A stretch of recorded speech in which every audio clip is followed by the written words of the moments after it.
So Dr. Clarice Marie Harris is a professor of Africana Studies at Morehouse College and co-founder of Morehouse Cultural Heritage Preservation and Digital Humanities Initiative. She's also co-founder of Morehouse Black Men's Research Institute and principal investigator of Movements, Memory, and Justice, a public history digital humanities project for criminal justice transformation. She is a scholar activist who has also convened she's worked on the committee to commemorate the Atlanta student movement of the 1960s. During her tenureship at Morehouse, she was Dean of Humanities and Social Sciences, the college's first woman academic dean, and later she became Associate Provost for Pedagogical and Curricular Initiatives. Her other leadership roles include Interim Associate Provost of Strategic Academic Initiatives. Guys, you need to bear with me. It takes a lot to get there, to get here. And when I was reading her profile, I thought I had to talk about it, everything. I was asked to summarize it. It was so hard to do it because I thought you need to know about this. So earlier in her career, she also chaired the Africana Studies, History, and World Language Department and founded the Southern Black Communities Oral History Center at Morris Brown. So she only hasn't worked at Morehouse, she's also served at Morris Brown. Dr. Murray, in 2022, was a recipient of the Joseph Biden Volunteer Service Lifetime Achievement Award.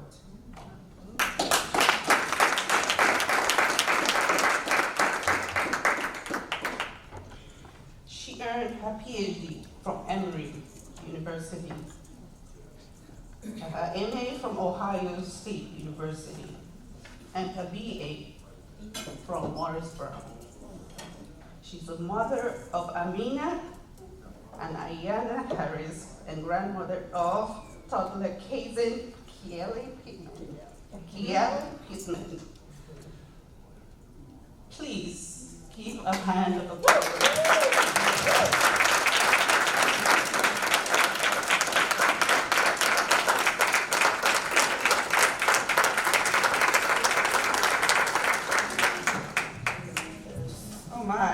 Yvonne, I don't know how I'm going to live up to that introduction. When I talked with Yvonne, I think I told her it was perfect timing for her to extend this invitation because this semester I commenced my sabbatical from Morehouse. This is my second go-round, second tenure at Morehouse. First time around I was Dean of Humanities and Social Sciences and then Associate Provost. I was away doing other things for a period of time.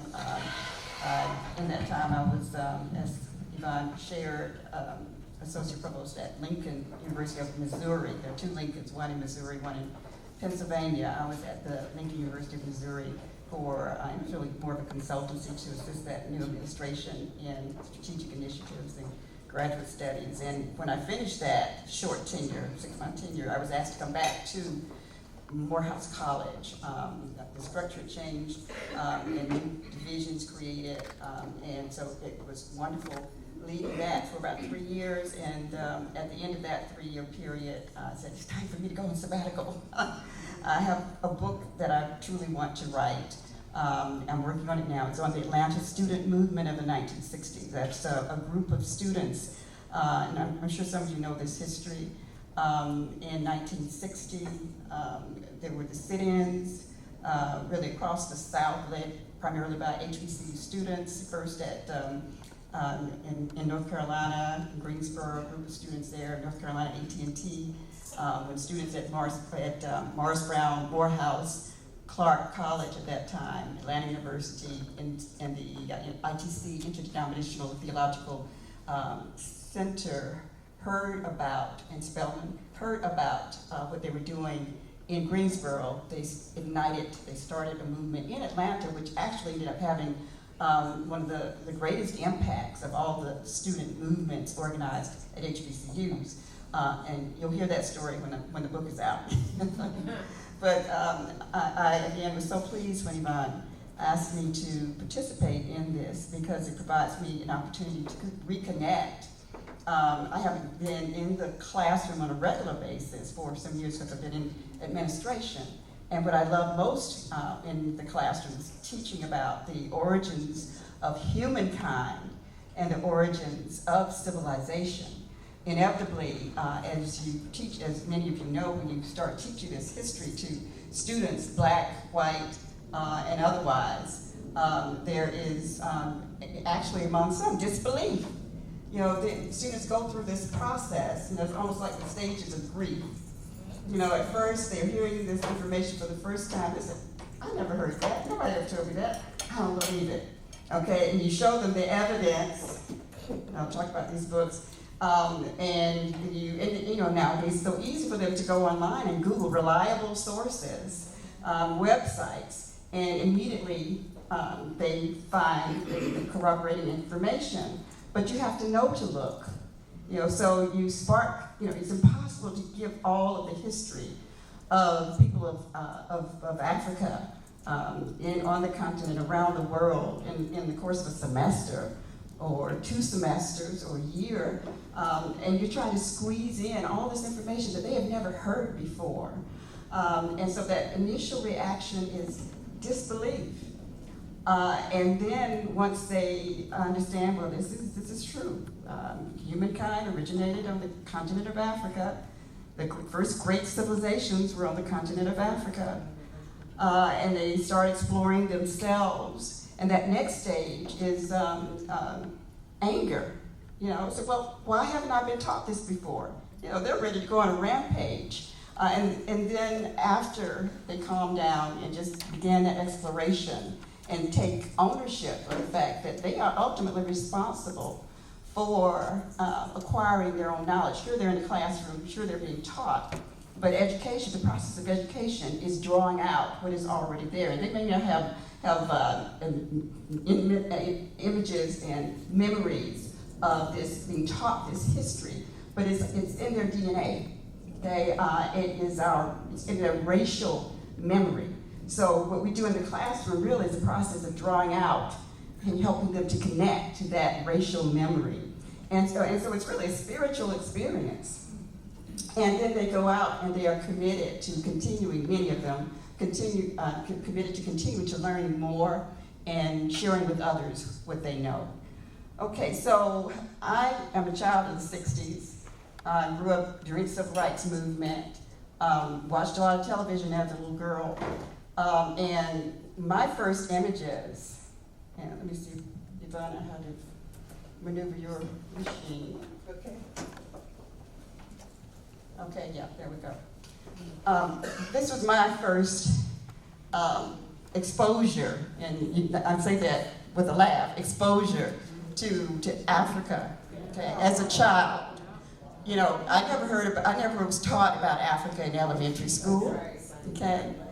What I saw on television was Johnny Weissmuller, and Tarzan, and Jane, and Boy, and Cheetah. Do you see the black folks in that image? No black people in that image. And when they showed black people, supposedly the natives of Africa, they were always derogatory images of us. And, I said, surely that can't be all there is about Africa.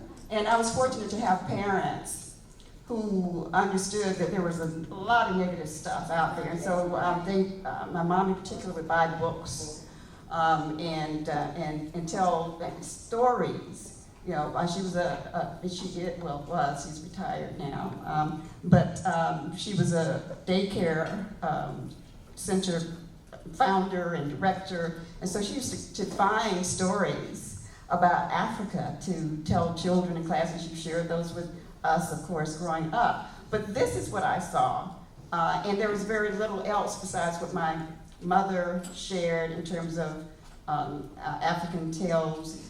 Very little else to counter that. So many didn't even have that. And so to this day, we have folks walking around in this country, supposedly educated people, who still think about this when they think about Africa, in spite of all the avenues, all the ways of connecting and viewing the World Wide Web. Still in the back of their heads, that there is that competing image, in spite of what they know intellectually and seeing to be true, this seed that was planted those years ago. So it takes a conscious effort to destroy those images and really see the true Africa. Okay, and then, you grow up, as an adult, there are going to be some images, it's great images to counteract those negative images. And so when I first saw Eddie Murphy, and this is a poster from the second Coming to America 2. But in the first one, and let's see that image from I think I had another one from the first Coming to America. Wait, I don't go to Wakanda yet. Okay, well, maybe I didn't put it in here, but there was another image from the first Coming to America that I just want to put it there, one of Vanessa Bell. Remember the actress? And she's still very much alive, Bill Calloway now. But at that point, in the first Coming to America in late 1980s, she was Vanessa Bell. And who was Vanessa Bell? I like to be interactive. It's early in the morning. We want to keep everybody engaged. So who was Vanessa Bell in that movie? The Bride to Be. The Bride to Be. And what was her role in that movie? To do his will. Okay, and so the image we remember of her is standing there And jumping. and barking like a dog, right? And at the beginning of the second one, she's still barking like a dog. 30, 40 years later, right? So that was a disturbing image of women and this concept of what the African worldview is and how women are treated. So, I said, okay, I'll overlook that because they're showing Zamunda as this beautiful, wealthy African country. But that was not an accurate image of Africa either. So we went from not seeing any folk of African descent in images of Africa or any people who were anything beyond the stereotypes to seeing this romanticized version, albeit a very uplifting version of Africa. But still, it was Africa of imagination. There is no country called Zamunda. Okay. Fast forward, to Wakanda. Okay. We met the Black Panther. Now this is a poster flyer for the new one. It hasn't come out yet. It's supposed to come out, right? It is out? No, it's coming out very soon. Wakanda Forever. Okay, and in terms of she's the sister of the original Black Panther, and I think she becomes the Black Panther. Wow, big difference from the princess in Zamunda to the new Black Panther. Women are empowered, and we know that in the first Black Panther, you had a group of women warriors, who protected the kingdom. Yes. So this image, when this came out, 2018, I believe, was the first Black Panther, and everybody went to see it. We dressed in our African attire. We went with our women's groups, our fraternity, Wakanda Forever. And it was so empowering to see that. It was so wonderful to see this reimagined image of Africa that harkened back to the reality of great African civilizations, but updated that. And really, there are metaphors within that there is such meanings if you pull back the layers. You know, it was created by comic book writers or whatever. But what it did was to ignite a curiosity and interest and pride in Africa. And so people, we realized this was a fictitious country, Wakanda. However, that fictitious country was based in part upon historical truths about Africa. So it set us, many of us, especially our young people, on this exploration of wanting to know more. But it was just really exhilarating to see the Black Panther in that first one. I'm looking forward to seeing the second one. Okay, and I know I'm going to need to move forward because how much time do I have? 20 minutes. Okay, and I'm down to what, 15 or more or less? Okay. Okay, fast forward to Yes. The Woman King. Okay, now, The Woman King. How many of us have seen The Woman King? Oh, not yet. You gotta see The Woman King. Yes, I love it. I love it. It is so empowering. It's unlike any other film that I have seen. And Viola Davis is fierce. It's the #1 box office movie in America today. How about that? So this image of Africa that's based in part on truth, a real king. There was a real Dahomey, Kingdom of Dahomey, right? So that at least is true. And there was a real king, and what was his name, Gize, who was the king of Dahomey in 1823 is when the movie is set. That's the year the movie is set. And the Ogoji was a true group of Fon military women who served the king, who lived in the palace. They could not marry, they could not have children. They lived to fight and protect the kingdom and the king. So that was a real group of women. Of course, Viola took a little liberty and they kind of left a few things out about this history. And so this is so important that, yes, we change and correct the images of our history, of our cultures, of our people, of our past. But it's also important in doing that we tell the true story, the whole story. They alluded to some things in the movie, but they didn't come outright to say those things. And I like to think of that movie as an idealized version of our history. There is truth there for sure, but then there is some idealization. For instance, the general, the woman that Viola Davis plays, was not a real person.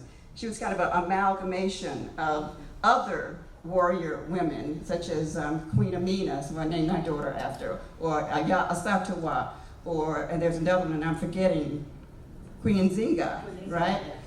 So she has attributes of those African queens. And she is the Woman King. He declares at the end, oh yeah, I'm not going to give anything away. Sorry about that. Yes. But, it's the title, The Woman King.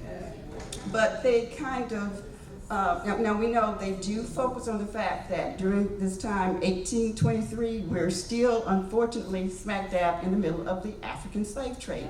Even though Great Britain and supposedly the U.S. had ended the trade, the international trade of human beings in the early 19th century, 1807, correct me, colleagues, if I'm wrong, but Portugal continued to import, and other European countries continued to import bodies, continued to kidnap and import Black people across the Atlantic to Brazil and to other areas, into other areas in Europe, the continent of Europe. So the real Dahomey, Kingdom of Dahomey, spanned about 400 years from around 1600 until 1904. Major power on the Atlantic coast of modern-day Benin until French conquest. The kingdom became a major regional power in the 1720s when it conquered the coastal kingdoms of Alada and Wada. With control over these key coastal cities, Dahomey became a major center of the African slave trade until 1852, when the British imposed a naval blockade to stop the trade. So history tells us that the wealth of Dahomey was really built upon the African slave trade, the trading of African people the selling of African people to Europeans. That's a part of our history that we don't often talk about or want to face up to, but something that we have to come to terms with. How we have treated each other, not just on the continent, but here in America. So many reasons that we have, the issues that we have, is because we are pitted against each other. We have bought into a narrative about the value of human life, of black lives, because throughout the enslavement of African people, the Europeans felt they rationalized what they were doing by simply saying that we weren't human beings. They denied our humanity. We knew our humanity. We knew our wealth, our spiritual, our mental, and the wealth that had been in our societies before the Europeans. But they attempted to strip that away from us. And so what we have to, again, acknowledge is all of our history. And unfortunately, many of the great African civilizations that came about in the Common Era built wealth on slave trade. Now, we know that slavery has existed around the world for millennia. And in fact, the word slave comes from a Slavic word, Slav, okay, which are for someone who is in bondage. And that concept existed throughout Africa, but and even no matter where on the continent of Africa as far as I know, wherever it was, surely there was cruelty, surely there people were in bondage, but in those places, never did they deny the humanity of those people who were in bondage. And in fact, in many societies, there were avenues for getting out of bondage and becoming a part of the civilization of the community. And even we know that there are individuals throughout history of civilizations in Africa in which formerly enslaved people rose in the ranks in the military, became great thinkers and leaders in the civilizations. And so the concept of enslavement was different. And of course, we can say that the leaders of our African nations of time didn't perhaps know the dramatic difference between enslavement on the continent of Africa and what the Europeans had in store for enslaved Africans in other parts of the world. But that's a debate, and that's a conversation, again, that African people need to have in order for us to heal on the continent and here in America. Okay, moving on. So Dahomey, the Ogoji, love it. I'm not going to say more. See the movie if you haven't seen it. Okay, let's go back. Oh, this is just a slide of the real Ogoji, the women warriors of Dahomey. Fierce. Okay, let's move on here. How many of you remember a documentary, this would have been the mid to late 90s, maybe around 1999 or so. It's a documentary called The Real Eve. Do you recall it? No. Oh, okay, you gotta see it. It's available. Go online. You can, I think, buy it, download it, and see it. Okay, so The Real Eve, as noted here, follows a trail, and this is research done primarily by European geneticists. And some of that research was actually done at the University of Georgia. Okay. And their theory, they have genetic evidence for this. It follows a trail of genetic evidence to an actual prehistoric woman whose DNA signature can be found in every living human being. Isn't that profound? Okay, have any of you heard this particular theory before? Okay, so look it up. Oppenheimer is the scientist, again, a European scientist who led much of this research. And then, as I said, there were some scientists at the University of Georgia who also have participated in this research. And it's ongoing. I read something about them finding evidence of a descendant of the original, they dubbed her Eve, of course we don't know what her name was, but finding the evidence of that connection in DNA from bones found at some point in time. So they're continuing to find evidence to support their theory. Okay, so humankind, and pretty much everyone has accepted the fact that humankind originated in southern Africa, right? You know, that's pretty much agreed upon by most. You know, has been debated over time, and there's still some holdouts who say, well, that's not quite true. They really came from, Mesopotamia, whatever. But the evidence points to southern African origins of humankind. And then there was that great migration. Black people are always moving, always migrating. And great migration out of southern Africa, up northern, and then going out to Yemen, and eventually crossing the Bering Strait, and so populating all of the world. And we know millennia are passing, right, during this time.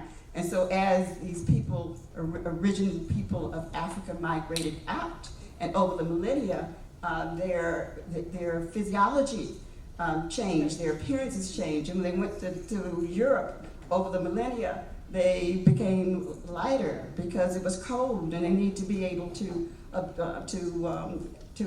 absorb that heat. The nose became narrower because of the sharp cold. That it was better for them in terms of breathing the air. And so these things occurred over time, but the original people, and that's why you find evidence of black people wherever you go, in Asia, in the mountains somewhere in Japan, you have a group of indigenous people who have nappy hair, who are dark skinned. You go any place in India, you have the same kind of thing. And although in many of these cultures they don't want to admit it, it's the evidence is visible, it's there. And so you have this evidence of the origins of humankind. Black people essentially populating the planet. How awesome is that? Yet, Black history generally is not taught. It's beyond theory and speculation now. There is evidence, there's scientific evidence to support this. Okay, let's fast forward. And we're talking about for the migration of people out of Africa in the real Eve, we're talking about 150,000 years ago, right? In terms of the first Homo sapiens and their migration out. Okay, let's fast forward, okay, to ancient Egypt, Kemet, okay, the land of the blacks, black land, okay, for so many decades, and I still think there's some holdouts still arguing, well, when they called it the black land, they're talking about the land, the soil is black, the soil along the Nile, it's black, that's what they're talking about. They're not talking about the color of the people's skin. Well, come on. There's more and more evidence done by scientists, geneticists, historians, and we know that Cheikh Anta Diop was talking about this decades upon decades ago, Theophile Obenga, and many others. There's a book called Egypt, Child of Africa by Ivan van Sertima, in which he goes into great depth to document the fact that people of Egypt were black, and that the Egyptian or Kemetic civilization really originated from the south. It was originated by black people of the south, the broader Ethiopian, and Ethiopia covered a wide range back in the day, in the ancient times, but they were people, truly people of African descent.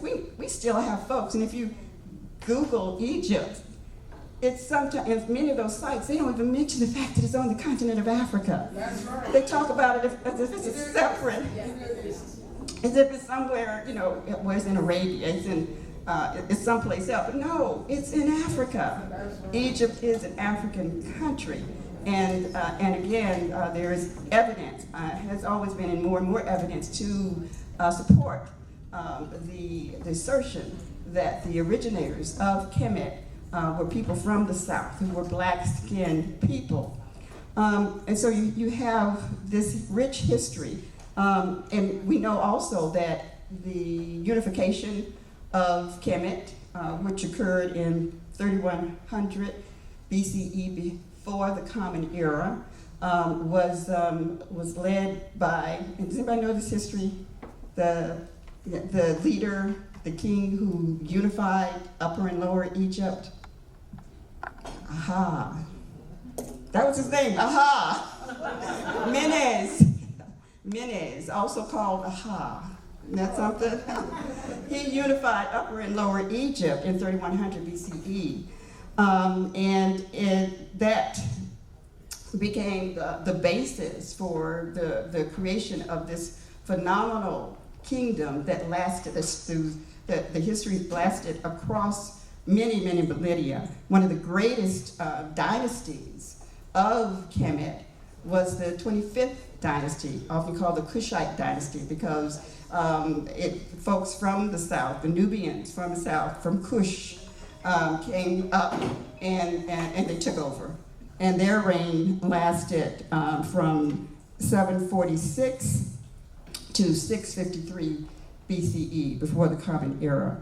And so this is important history to know. This is all factual history that our children don't get in schools, and that many, unless you intentionally take an Africana Studies or African history course, you won't get in college or in graduate school. But knowing this history, again, is empowering, and it becomes a reference. It becomes a reservoir that provides information that can be used as we negotiate this ancient history as well as more contemporary history. Just important, empowering history to know. Okay, I'm moving on, and Good stuff. well, good. And when I was telling Dr. Kinko I had to reconstruct, is somehow or another my PowerPoint, I don't know what happened to it, so I was reconstructing. I'll send it so you can, I'll resend it with the links so that you can provide it to others. Okay, so what are some of the other great African civilizations? Well, before I go here to Aksum, I want to refer to this book called The Ruins of Empires. It's an important book that most have not heard of, have not read. It's by a Frenchman named C.F. Volney, V-O-L-N-E-Y, The Ruins of Empires. He wrote this book in the late 18th century. Yeah, 1787, I believe 1797 perhaps was the original date. It went through many reprints, versions. I was surprised it actually made it to America in the 19th century. But of course, when it came to America, they deleted some of the really important parts. Okay, and one of the really important parts, I'm quoting from the book on page 16. Yeah, 16. This was actually cut out, and in this is a version of the book, a reprint from Black Classic Press. And that's, I don't know if they're still operating, but they operated for years out of Maryland. And the publisher got original texts and printed them in their entirety. So he was able to put this important chapter back in. I'll just read one quick quote from here. This is a Frenchman, a white Frenchman in the 18th century, after doing just a humongous amount of research. He said the following: There is a people now forgotten, discovered while others were yet barbarians, the elements of the arts and sciences, a race of men now rejected from society for their sable skin and frizzled hair, founded on the study of the laws of nature, those civil and religious systems which still govern the universe. That one quote, profound. He's talking about black folks in Africa, okay? And so again, this is a book, and here's a picture of him, Count Volney, a Frenchman, you can see that, okay? But, I mean, so we're not speculating, we're not saying things because it sounds good, it makes us feel good. When we talk about this history of the greatness of Africa and African civilizations, we are looking at the words not only of recent scholars, but of scholars from centuries ago who did this research, from original documents. Okay. There's another book. Well, I won't get to this one yet. Let me talk a bit more, and I don't want to take more time than I'm good? Just get 5 minutes. Okay, so I'm going to speed up a little bit. Some of the great African civilizations that have been in existence in this common era include Aksum. Okay, and Aksum actually, let me see here, circa 100 CE to 960 CE, also known as the Kingdom of Aksum. Society is the oldest one in this group that I'm talking about. And there's so many, I couldn't possibly talk about all the great African kingdoms. But they were key players in the commercial trading routes which existed between the Romans and ancient India. They were considered one of the four great powers of their time, alongside China, Rome, and Persia. So it was on equal footing with China, Persia, and Rome during these times. And they erected several stelae. You know the Washington Monument in Washington, D.C.? That's a stela. And if you look at images of the stelae that were created in Aksum, that's where they got the model. Also, what is little known, what's the Ark of the Covenant? Just someone quickly, Ark of the Covenant. What is that? We've just gone through Yom Kippur, and so what was the Ark of the Covenant?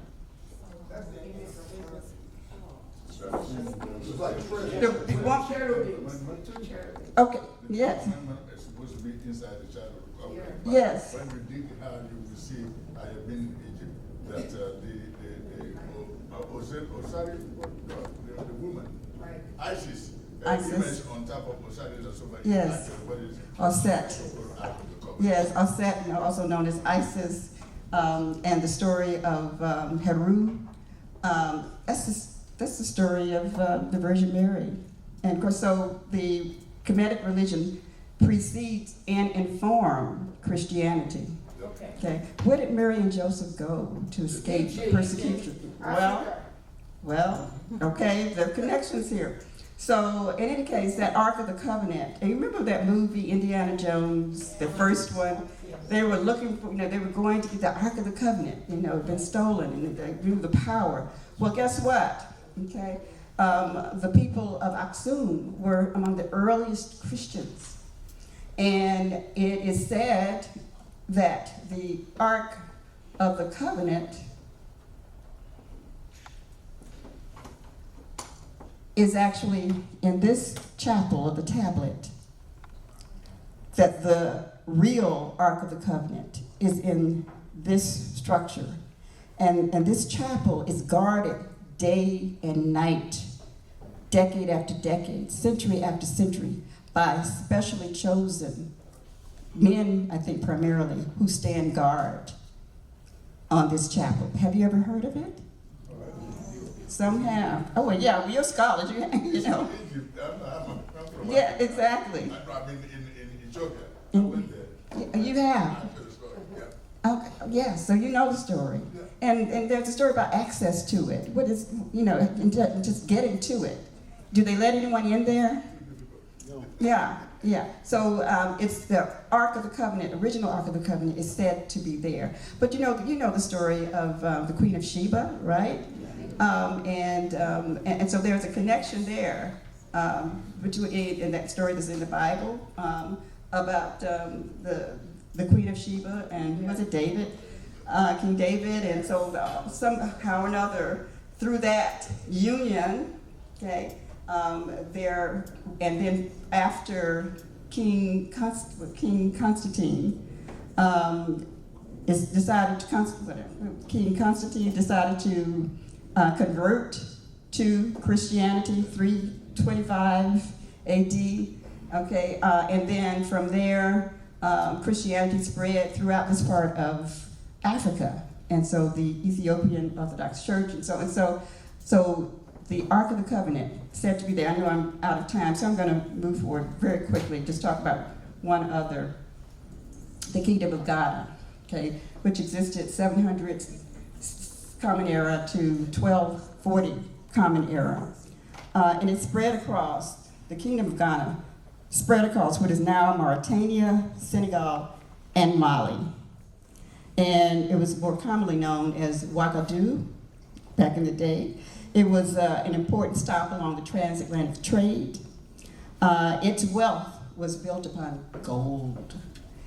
And in fact, it was said that the gold, it had a phenomenal population. So the trade in gold and cola nuts were the basis of the wealth of Ghana. Let me move forward quickly. This will be the last one that I talk about today. Okay, but let's talk about the Kingdom of Mali, which existed. What was that, colleague? I said the emperor is here. Where is he? Oh, the Emperor, Mansa Musa. Okay.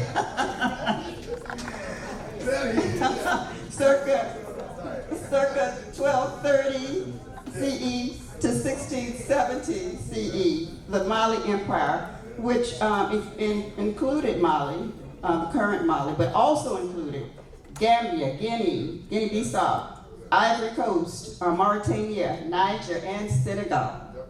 And the greatest leader, quite frankly, of the time, the greatest leader on the planet was Mansa Musa, okay, who mined gold. The Malian Empire was famous for the gold that it mined.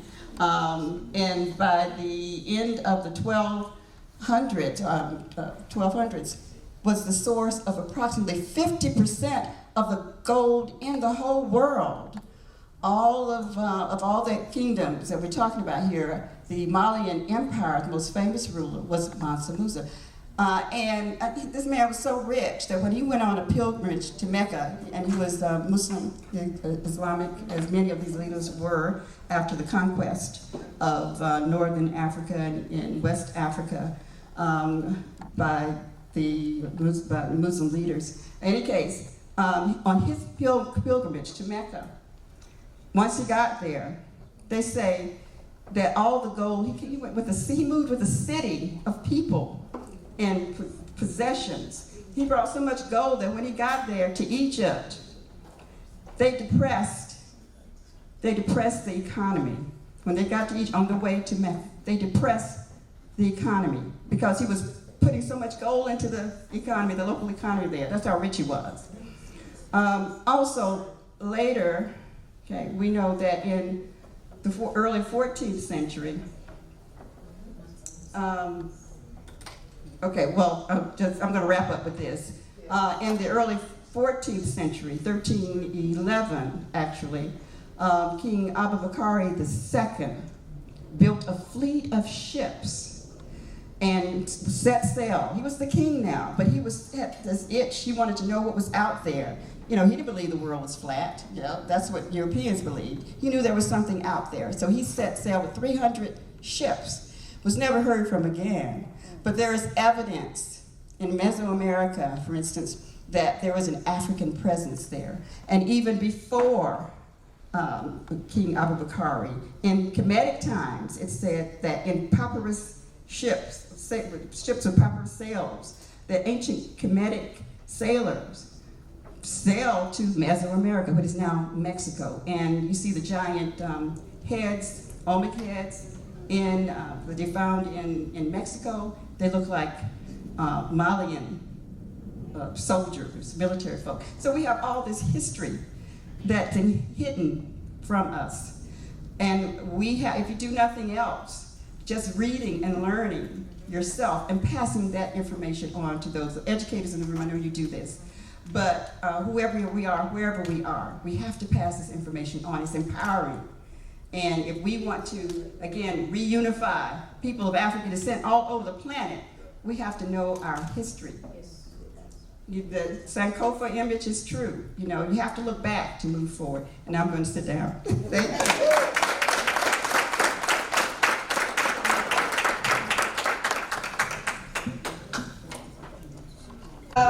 Thank you so much, Dr. Harris, Dr. Marie Harris, for this really informative information about our history. It's very important. For those of you that are interested in the contents of all these presentations, we'll make them available we'll make them available on the website. Okay? It's going to be on africasbrainbank.org. Our next speaker is none other than Dr. Diola Bagayogo. I'm going to call you. I will have to come down there. He's going to make it happen. Eric is going to make it happen.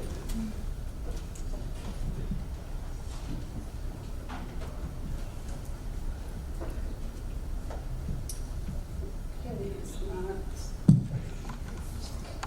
As Eric works on the technology issue here, I am going to talk about Dr. Diola Bagayoko. Dr. Bakayoko is one of our African brain power. He's one of our African brain powers that serves as Africa's Brain Bank's STEM program mentor and director, of course.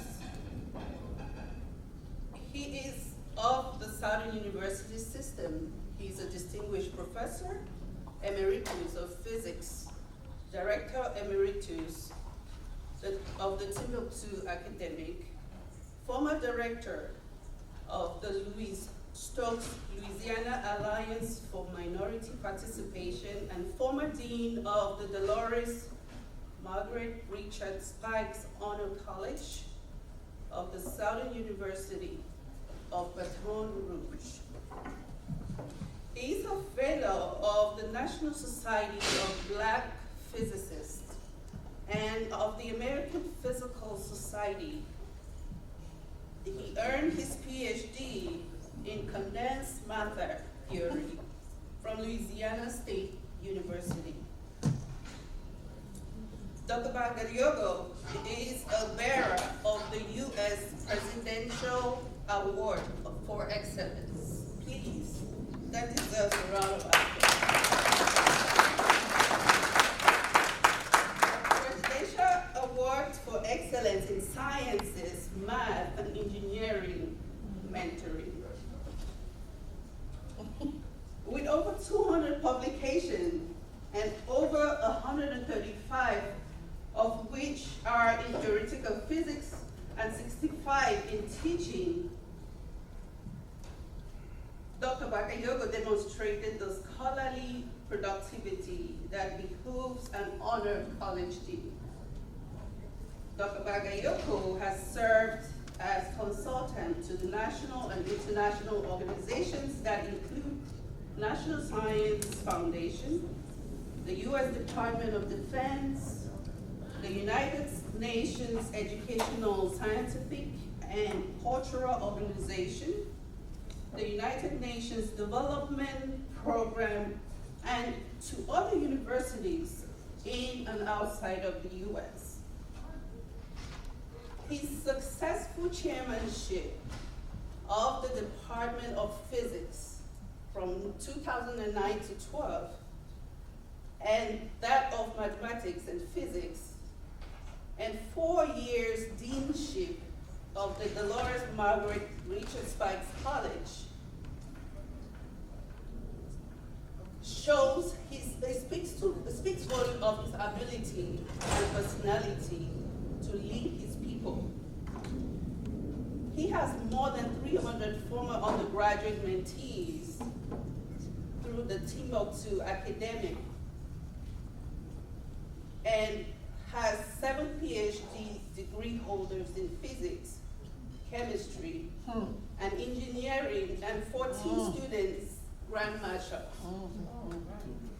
Dr. Bakayoko is also current director, I mentioned this already, is current director of the Africa's Brain Bank STEM program. So, okay, it's one of those profiles that I couldn't summarize because I am amazed by what you've done. So Dr. Bagayoko, you are here to talk about the topic of the 12 strands systemic mentoring models of ABB, Africa's Brain Bank, and how we can use that to improve our education system.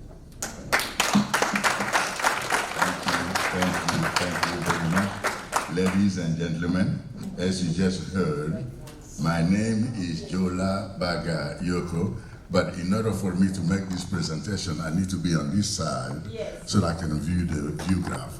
So the first thing I'm going to do is to present to you what is known as the law of human performance. And if by the end of that first part of my presentation, if you understood it, then you will know that that is the basis for a generational transformation for excellence forever, like in Wakanda forever.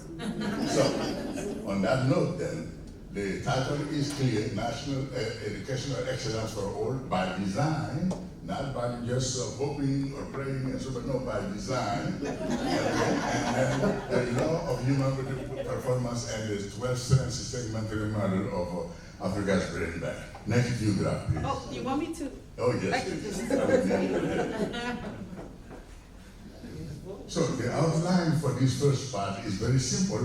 The law, the power law first, and then the law of human performance, then the equation for that, and then the further explanation of the law, and then the application and implication of not only to education, but to any other human endeavor, as we will see in a minute, beginning by the sport, of course, that everyone understands.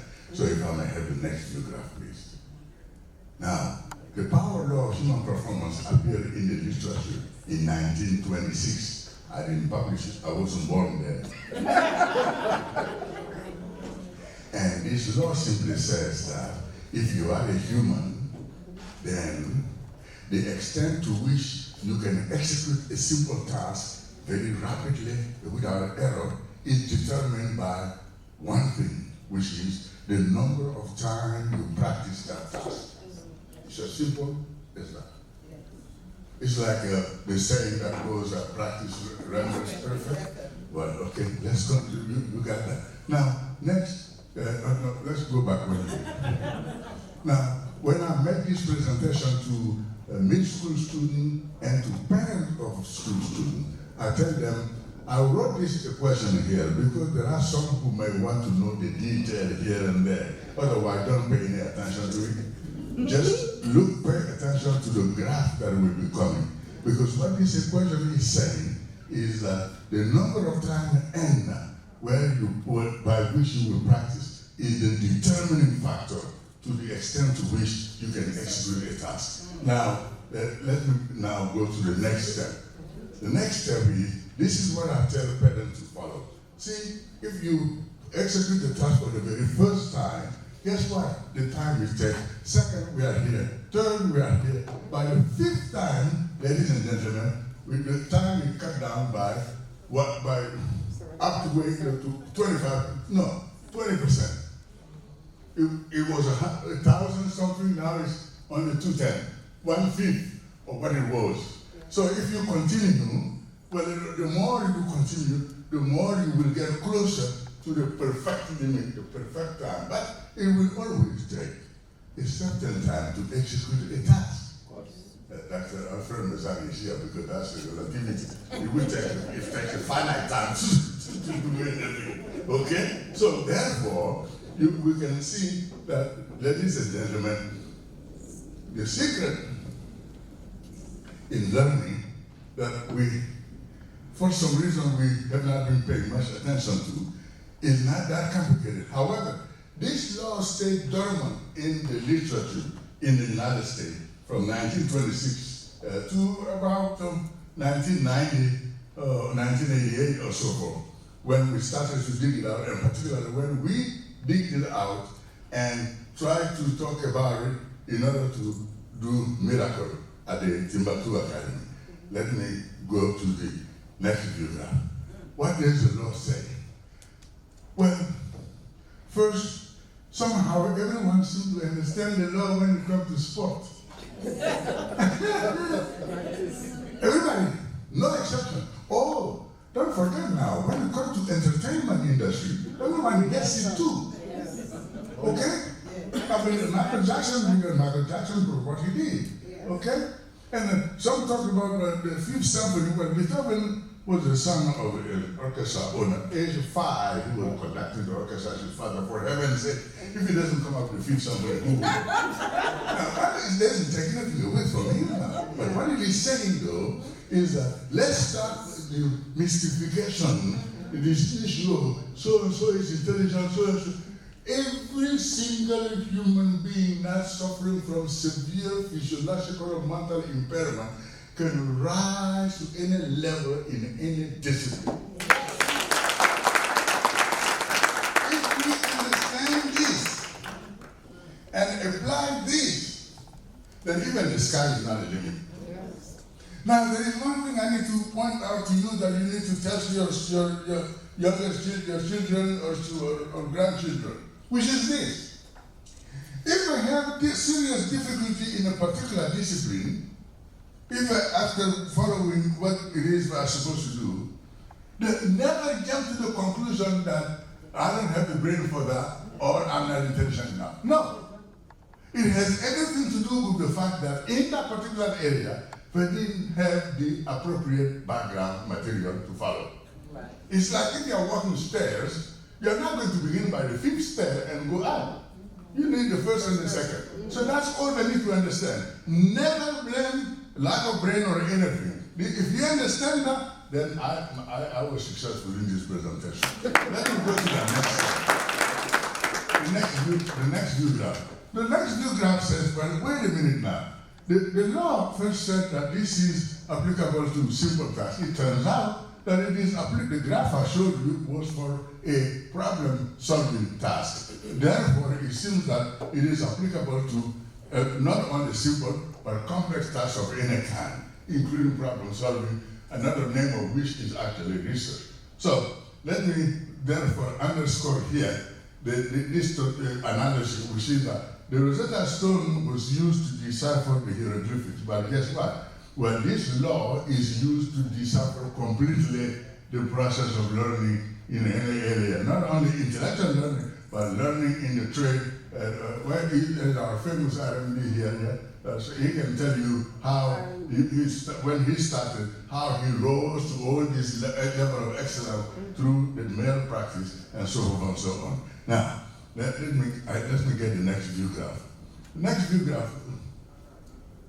So this law is saying, therefore, if we understand it, then what we need to do is to understand, to promote academic excellence, we should also know how to do it. Which is that if you have not been exposed to a certain material, of course, you're not going to be able to use it to advance. But once we understand that, then it becomes a matter of doing what is necessary in order to support the learning of students. Now, let me move on to the next view graph, just so that I can get closer to the other point, the 10th step. Now, the law, I already talked about this, how it might be the Egyptian analogy, but let me insist on one thing.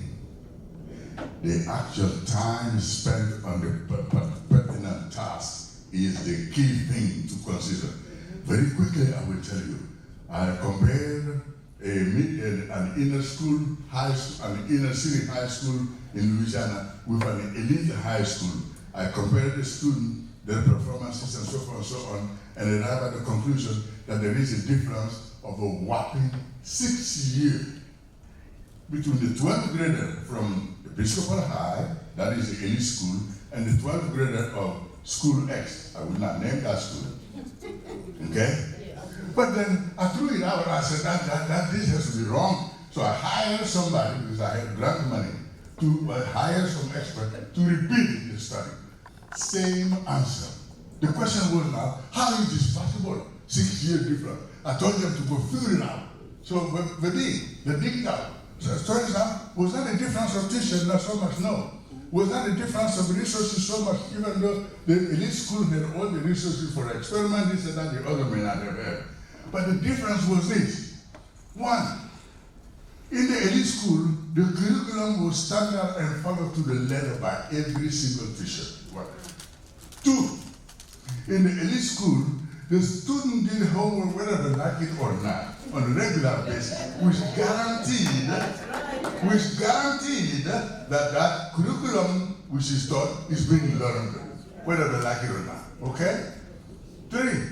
During the summer, the elite school students have assignment upon assignment in the area of reading. Oh, guess what? The other school also had reading list at the library. But here is the difference. When we return to school, in the elite school, every single student will submit, beginning the 4th grade, a 1-page report on on 4 different books start the 4th grade. Okay? So you can imagine what goes on for the 12th grade, all right? While the other school, nobody talks about the reading book, no report, nothing. Now, how do you see how the difference is being built up unknowingly in a way which is particularly simple to understand? So, having said that, let me now, having understood how the difference was made, let's move on to the next point so that I can hurry to next view graph. Now, in 1994, a book came out saying that, hey, guess what? In the 20 years before 1994, the ACT American College Test score of African American was this low, okay? And the ACT score of white American was this high, all right? So therefore, the book said, well, this difference is the difference between the intellectual quotient of black, which is this low, and the intellectual quotient of white, which is that high. Okay? Now, many people were furious, but around campus, I was going around smiling. Some people got upset with me. What is the problem? You didn't see what this book is? I said, yeah, so I know, right? I said, but instead of hopping and puffing and so forth, we did the intellectual thing. We wrote to ACT. Yes. I did. Sending me the last 20 years, the course taking pattern of blacks in America, course taking pattern of white in America, course taking pattern of Asian in America. But same thing. But before we take that data, in case somebody doesn't know. So, guess what came out? Oh my goodness, I love this. Take only the case of mathematics. The average African American in mathematics was taking algebra 1 geometry or algebra 1 trigonometry. No, algebra 2. Algebra 1, algebra 2, or algebra 1 geometry. After that, the average African American would take consumer math. What was the average white taking? Algebra 1, geometry, algebra 2, trigonometry. Okay, and what is in the ACT? Algebra 1, geometry, algebra 2, trigonometry. Aha! So, when you see this wacky difference, I said, Lord, the African American have been taking more than 2 out of the 4 courses. In fact, I scored too high. The score should have been lower. Okay? And then, here is the kicker. The kicker was, asked one of the authors on TV, Dr. Mire, you know the white are scoring here, but the Asian are scoring above. So, is that due to IQ? He said no. This one is due to IQ, this one is not. No, I don't understand that one. But he is right though, when he said no. Do you know why? Because according to the data ACT sent to us, the average Asian course taken in mathematics was algebra 1, geometry, algebra 2, trigonometry, and calculus or pre-calculus. Lord mercy. How finally we understand how things are done. Now, ladies and gentlemen, this is to let you know that let's take the mystification and every other thing out of it and aim for the sky when we come to performance, okay? Next view graph, and I'm closing that. So the conclusion is clear. Here it is. That practice enhances ability, whether you like it or not, and we have to understand it. Academic excellence is through practice, Okay, high work ethic, we learn it through practice. Good, even good conduct, we learn and integrity through practice. So you name it. In most people I never guess it, lucky or not, it is again that practice. So this says, oh, come back, wait a minute.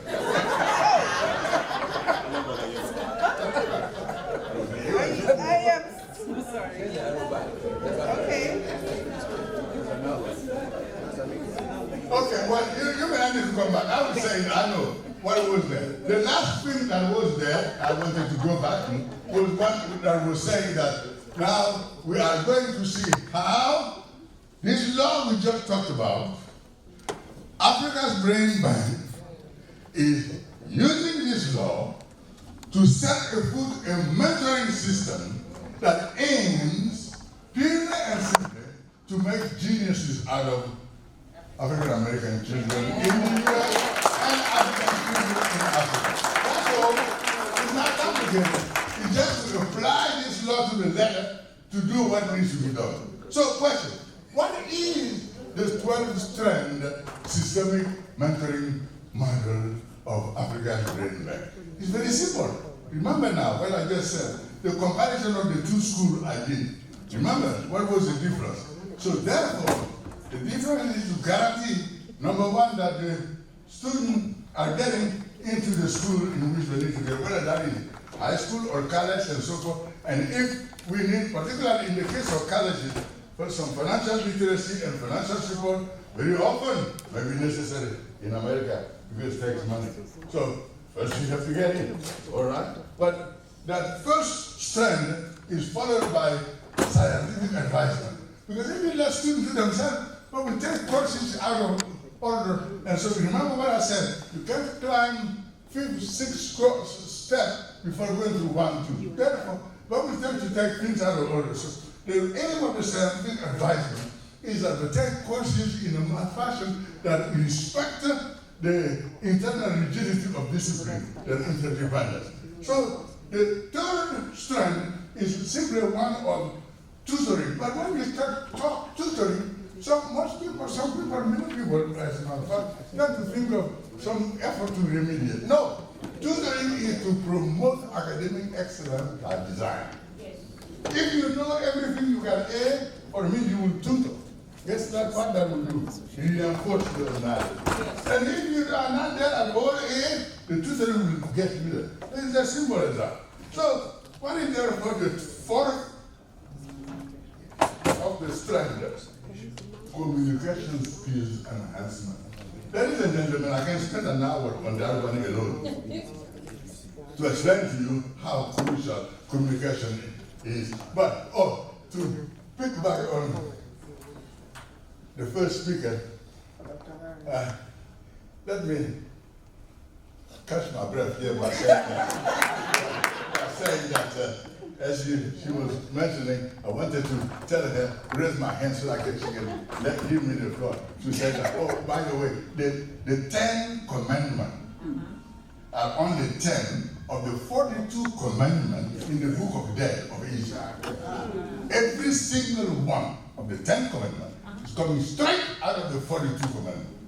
But anyway, the point I'm making is that communication skills, if we don't develop them, well, the limitations are just too great. Because I go around telling people, in the beginning, there was reading and the rest of formal learning followed.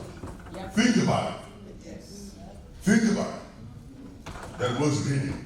So, after that fourth communication skill enhancement, we have what we call generic initiative, exposing students to how to search for information and exposing them to information processes. That is what is the generic part. And specific research project execution is what is called experiential learning. If you don't engage students sometimes to do practical things connected to what learning, you are missing out. Well, that's number 6. Number 7 is the immersion in the professional culture.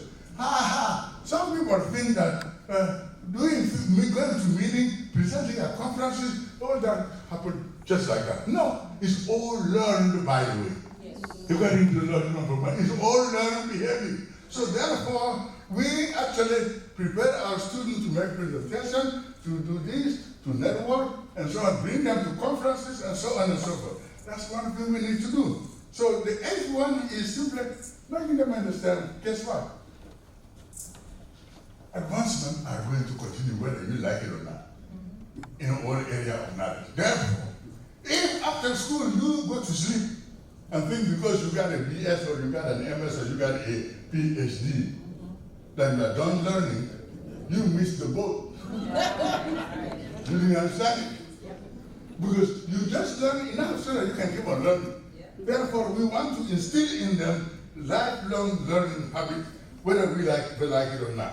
And then, of course, the strength number 9 is monitoring. Hey, ladies and gentlemen, let's tell the truth to each other. Anywhere you go, you are going to be evaluated by somebody. Okay?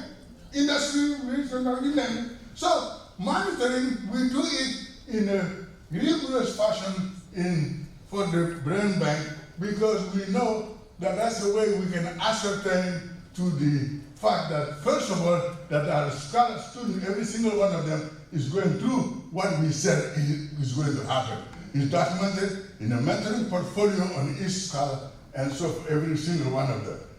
That documentation is crucial. Why? Well, one of the importance of it, when it comes time to write letter of recommendation, guess what? You have the data. You won't say, so and so is brilliant. Everybody can say that. Give me why, so. So I said, that communication guy said the number of presentations here and there. Okay? He sort of said, so and so is it. So the point is that monitoring is a crucial step, and it is for a good purpose.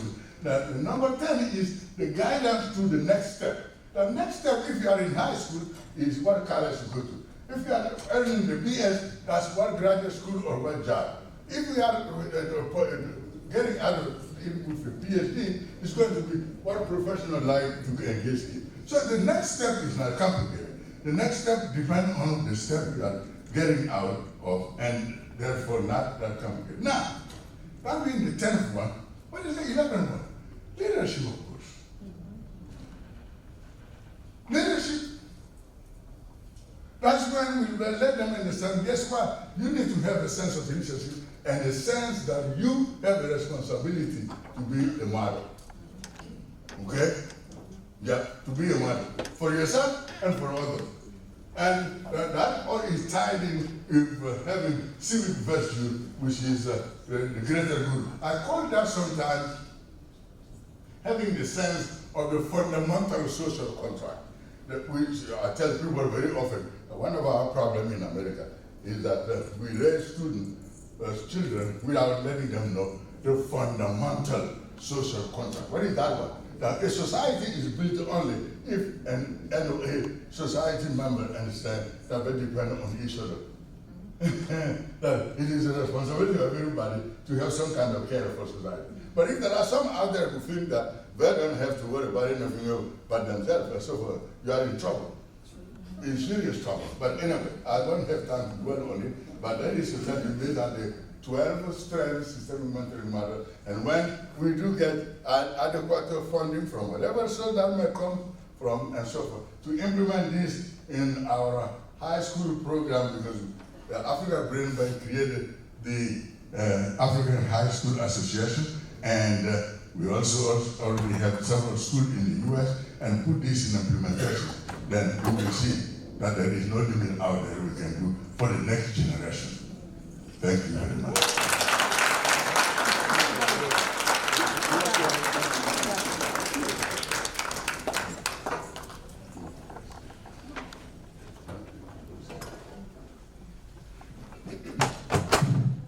Thank you, Dr. Bakayoko. Just as a reminder, we'll have a chance to interact with our speakers once all of them are done talking. We'll just give them this time to finish their presentation. Please, you have some notepads and pen. Write down your questions, and then we'll do Q&As after. Our next speaker is a phenomenal woman, Dr. Theda Hillman. I'll tell you a little bit about Dr. Finda Hillman.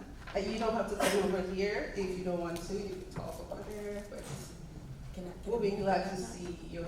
Can I move the laptop over there? I don't think the cord is long enough. Okay.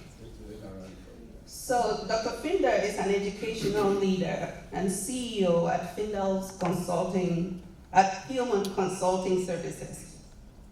She is an HBCU graduate of Clark Atlanta University with a doctorate in educational leadership. Her dissertation research focused on the Africanization of International Study Abroad program at HBCU. She is a member of the Links Incorporated Manila. I think she's going to talk more about it if you want to. Dr. Hillman has a strong background in program management, program implementation, and process improvement. She resides here in Lawrenceville with her husband and toddler. She's going to be talking about the connection between HBCU schools over here and schools on the continent and how that could serve as a tool to unite our people. So please give it a round of applause to Dr. Finda.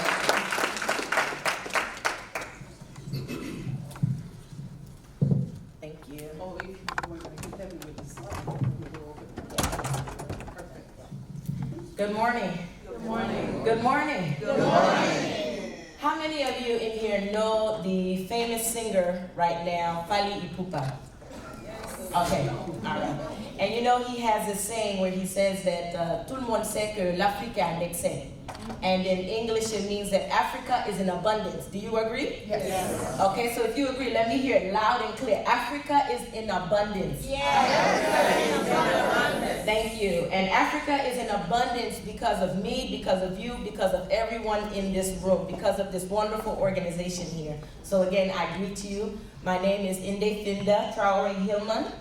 I was born in Philadelphia, Pennsylvania. I was raised in Guinea, West Africa. My father is from Guinea.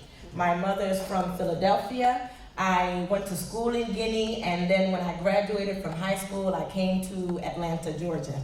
So I'm so thankful to be here today. I am a product of an HBCU. I have worked in a number of areas in my career. I've worked for city government, state government, federal government. I've worked in higher education. I've worked in the public health space. I've done some entrepreneurial activities, and I have seen the gaps in the diversity in the workforce. I've seen the missing pieces to the puzzle, and I decided to go back to school so that I could study that a little bit more and understand where it's coming from. And for me, as I'm connecting the dots, I look at education. And I wanted to just go back to school and study the systems and understand what is happening and what we can do, what is within our control as a people, so that we can help make things better for our children who are coming behind us. So if you give me a few minutes, I will quickly share some ideas with you, some practical ideas from a practitioner standpoint. And hopefully when you leave today, you can take those ideas and go back to the different communities and areas where you are in, and the conversation can keep going. Thank you. All right. So the first thing I want to do is anyone familiar with the first image to your left? Yes. All right. So in Guinea, when I was growing up and as we were raised, when we go to our village and visit our grandparents, I'm just going to step on this side. When we go into our villages and visit our grandparents, back in the day when they wanted to assemble family, children, everyone, the community, they would beat the drums. And wherever you were, you would hear the drums and you would come. Wherever it was, you would come. When you go to a wedding and you hear the drums, everyone stands up and we dance and we just all come together. So I wanted to share that with you because I know many of you have had that same experience. This image in the middle is what we call a griot. Does anyone know? Well, I'm sure you all know. Many of you have had that experience. So in Guinea, again, as we were raised, based on the ethnicity that you are from, your family has a designated griot who tells the story of your family, tells the story of where you have come from, and keeps the story going. I know sometimes in America, sometimes people say, oh, that's old, I don't want to be the storyteller, but in Africa, in Guinea in particular, as we were raised, if you are from that particular tribe, that is your birthright. So when you go to wedding ceremonies, when you go to any kind of historical events, you have a griot there who is singing very beautifully the story of your family. And the image to the left, does anyone know what that represents? A baobab tree. So in Guinea, again, when we're growing up, whenever there are, if there's ever a challenge, something, a big issue, something happening, we all assemble under the baobab tree. In French, we call it l'arbre à pas l'arbre. So whenever there's any kind of infighting in the community, whether there's something major happening, we go and discuss many of those issues under the baobab tree. Now, I do have some family members who live in Liberia, and one of my favorite Liberian dishes is palava sauce. Okay, and so from what I've been told, you all can correct me, but after all of the manners have been discussed under the palava tree, we fellowship with palava sauce. So I just wanted to share these personal cultural notes, and as we go throughout the day, I'm sure I would love to hear from you all what are some cultural notes from your background that you can share. I would love to learn and hear more about that. Thank you. So today I'm going to talk to you a little bit more about the research that I did. Again, I conducted the research because I knew that there was an issue and people weren't talking about it, so I wanted to understand why. So we'll quickly go through just some foundational. I don't want to get too technical into the research, but I feel like I need to share the foundation so you can understand what drove me to really look into these problems. Next slide, please. Okay, next slide again. All right, so 2 quick problems that I identified, particularly at the HBCU level, is that students are largely underrepresented when it comes to international studies. When you're looking at the statistics, you don't see many HBCU students there. And then the second problem is the students that are there, they're not going to Africa. They're going everywhere else but Africa. So those are some issues. And I tried to break them down to really understand at the core what's happening. And I looked at things from an institutional level, and I looked at things from a student level. And we often talk about things from the student level. We talk about affordability. We talk about the lack of family influence and support. Oftentimes, and for those of you who may not have attended HBCUs, I will say that the majority of HBCU students are first-time generational college students. And what that means is they are the first person in their family going to college. So college, higher education is not in the vernacular when they go home. So it's like they're having an identity crisis. They're in 2 different worlds. They go to college and they learn about everything that they can become. But when they go home, nobody's talking about it. So when they think about trying to go overseas, how can they convince their parents to support them going overseas if the parents are not really supporting them when they're here trying to go to school? And honestly, it's not that the parents don't want to support, it's just that maybe they don't know how to. But many of us who have grown up in Africa, we know it's a standard. You are going to get an education because that is the way that we were raised. So just wanted to share that difference. Also, on the student side, there's a lack of student participation because oftentimes, believe it or not, and I had this conversation earlier this morning, sometimes students feel like when they go overseas, if they go to Africa, they won't fit in. They feel like they cannot identify or they won't be accepted because, again, the perception, what has been shared with them over here is that you are here and they are there and we are separate. But thank God for this conference because we are one. Exactly. All right. Thank you. The last one on the student side, safety concerns. We hear it all the time. There's this agenda that is pushed about, oh, you go to Africa, you're going to get sick. You go to Africa, they're gonna rob you. You know, and let's be real. And this is a family conversation. We beat our drums. We're under the baobab tree. There are issues in Africa, right? We know there are public health issues and concerns. There are safety issues, but it's not just happening in Africa. It's happening all over. But we only talk about it when it comes to Africa. Why is that? So looking at things from an institutional constraint, which is really what I want to focus on today.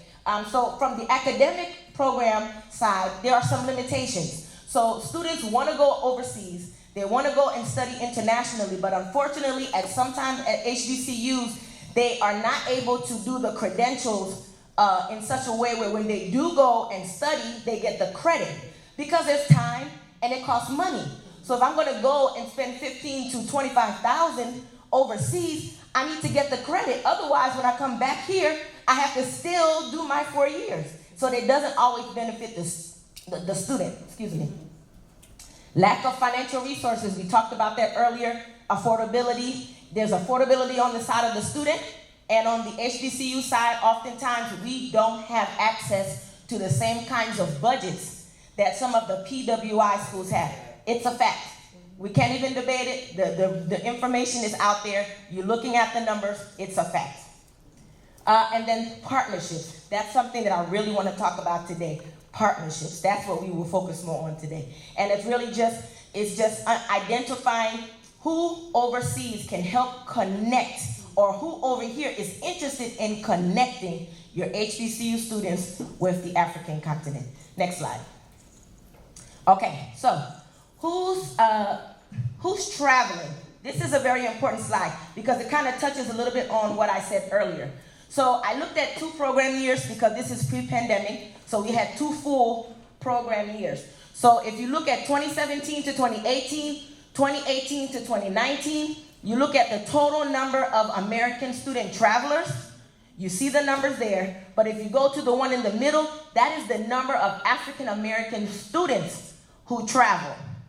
Then if you go to the far right, it's drastic when you see the number of HBCU students who have traveled. So out of 347,000 students who travel internationally, only running from 1,700 to 2,000 of those students are HBCU students. So again, this shows you that there is a problem. Our students are not traveling.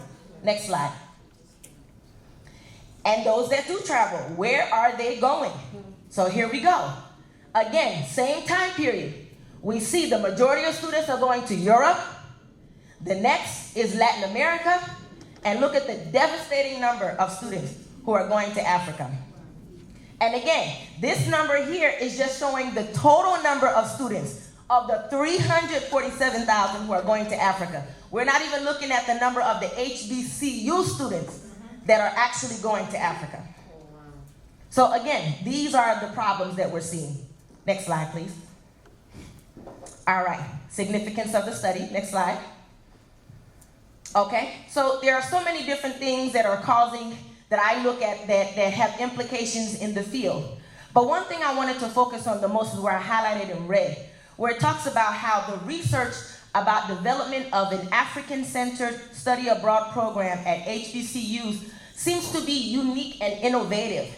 And to me, that is crazy that people seem to think that HBCUs connecting with the African continent is this new concept. We've been interacting, we've been engaging between HBCUs and the African continent for years. It's been a legacy, a history of so many HBCU graduates who have gone over to Africa, who have helped even to lead certain African countries to independence. There's a history of African leaders who have come to America to study at HBCUs and build those connections. But again, the way the story is written, it's as if this is this new concept, and we are not controlling the narrative. Next slide, please. All right, some quick notes about my literature. This is something that's also very devastating that I wanted to point out. Next slide. All right.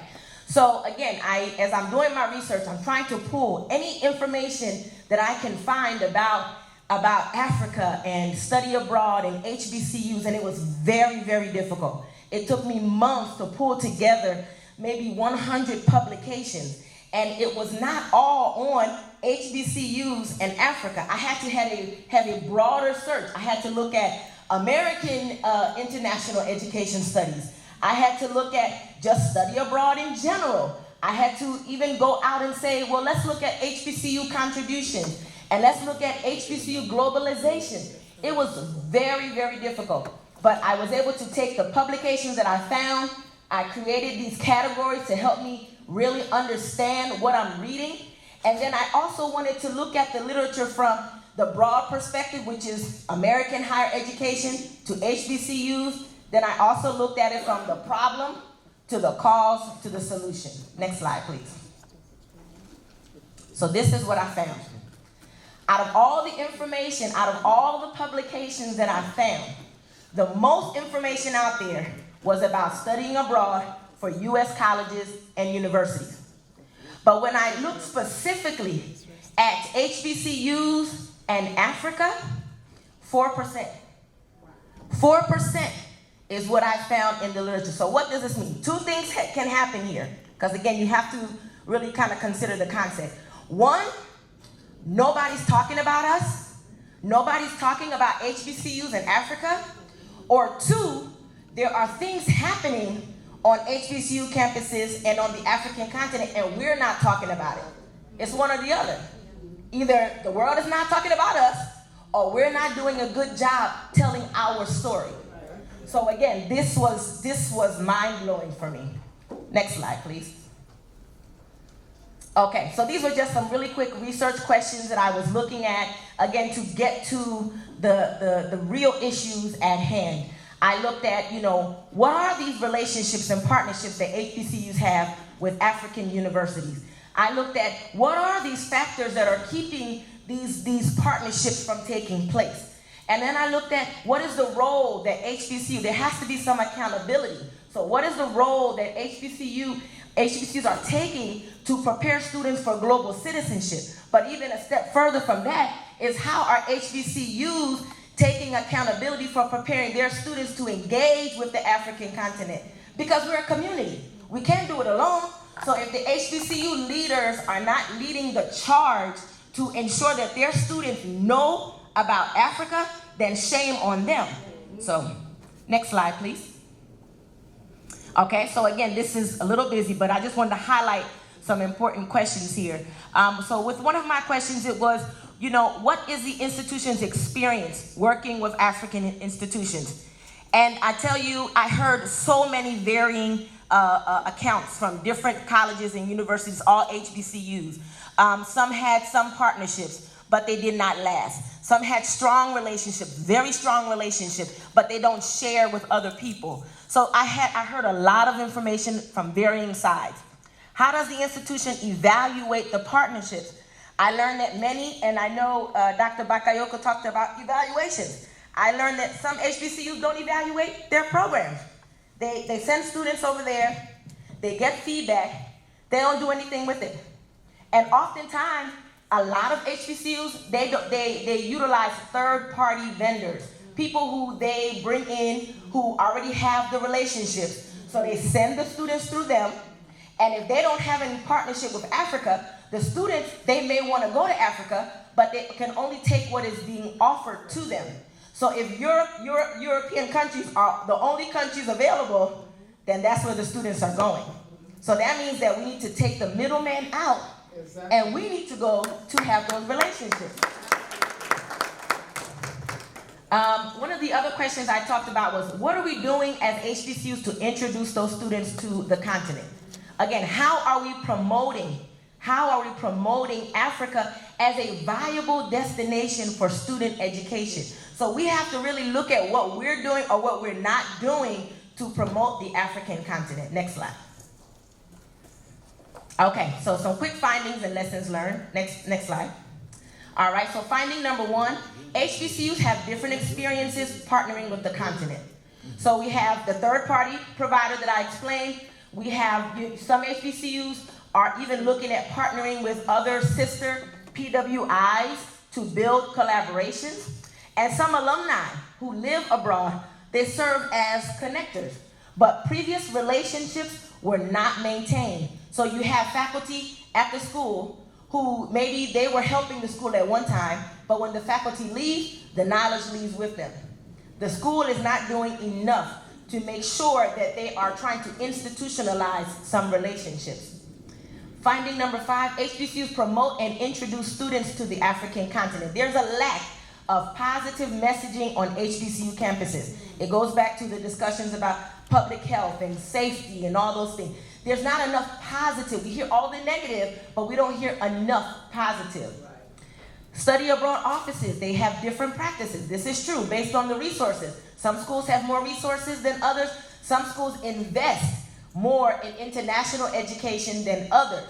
So when you have those kinds of disparities, departments have to do with what they have. Academic departments, they lack the partnership. Academic departments promote experiences in silos. So again, I learned about some schools where the faculty is promoting it, but they're not sharing the information because it gives them almost job security. So they don't want to share the information with the rest of the institution. And so some programs get the acknowledgement and others don't. Next slide. All right. This was another finding. Again, the issue at hand needs to be institutionalized. We need to also acknowledge that there are some general assumptions and differences that we have been brought up to have of each other. Africans have opinions about Americans. Americans have opinions about Africans. We need to be able to acknowledge those differences and establish a culture of respect and appreciation in order for those relationships to build. And then leadership, the leadership of the institutions, they should take more of a proactive role in engaging in their university and ensuring that Africa is at the top of the agenda. Next slide. So what can we do? What can we do? Next slide. Partnerships. Partnerships. I know you all have heard this quote before by the late but great Nelson Mandela. If you want to go fast, go alone, but if you want to go far, go together. We can't do anything separately. I mean, you can do things separately, individually, you can do it. It may take you a little longer, but there's strength in numbers. So we have to develop a culture of exploring partnerships and collaborations. Next slide. All right, so this a bunch of words, but it's just partnerships by definition. You know, working together, collaborating together. How can we take our same visions and join our mindset together for a common cause? We talk about the benefits that partnership has with HBCUs and the benefits with partnering with the African continent. Next slide. Partnerships provide a necessary tools, several of them. They accelerate change. They have collective impact. They advance your policies. Again, strength in numbers. They increase the knowledge and resources. So if everyone in here is writing something about Africa, look at how many publications we will now have in this room about the African continent. Or even if we're collaborating, if 5 of us say, let's work on something together and put it out there. It doesn't even have to be peer reviewed. I was just looking for something to show and say, this is something that we can look at as a reference. And it was very hard for me to find. Next slide. So again, it goes back to the partnerships. It's everyone's responsibility. Not just one college or university, it's everyone's responsibility. But the challenge becomes, how can all of these HBCUs come together for that common cause, as opposed to this school doing their thing, the school over there having their own program, and those are nice. It's nice to go and look and see on the website that they're doing different things, but wouldn't it have a stronger impact if they all came together to focus on how can we build a better partnership with the African continent? Because of these HBCUs, there are some that are doing nothing. They don't have the resources, they don't have the connection, so they do nothing. This is the reality. Some HBCUs don't have that budget, but there are some that are thriving. So could we not partner? Could we not have some sister international education initiatives that we can all look to together? It would just make us so much stronger. Next slide. So again, the partnerships working collectively will help shift our focus towards positive and consistent and flexible messaging, awareness campaigns, making sure that everyone knows the great things that are happening on the African continent, the great things that can happen as a result of having our HBCU students going to visit the continent. I know so many of my peers who have graduated with me who are not working in their fields in America. But if they were to take their skill set and their knowledge and they were to go over to Africa, they would be working by now. But no one sees that as a viable opportunity. So, next slide. So here's some just quick examples as I close of the way the message can impact people's perception. So this is a quick one. It was about the COVID-19 pandemic. Again, I'm in the public health space at the federal government. So here's just some quick messaging that goes out. As tragic as COVID-19 was, it ushered in a work revolution that made the world even more of a global village. That's positive, it's uplifting. It makes people think, okay, Africa is still open for business. Yes. Okay, next slide. Here's another one. The metaverse will open up new opportunities for Africa. Those are some positive, enlightening things that investors and donors can say, oh, let me look towards Africa for opportunities. Next slide. Here's one down here. African Women Impact Fund launches with $60 million commitment to drive an inclusive investment environment. That's the kind of messaging we need to highlight even the smallest of programs on our continent. The world needs to know about it. Next slide. Here's one here where this is again from an accountability standpoint. The federal government was charged. They were held accountable for being at the basis of putting out a lot of making the way for negative messaging, not so positive messaging. So now they're even looking at how they send out their media campaign to make sure that they're giving different countries or continents the best possible outcome. Next slide. I'm done. Thank you.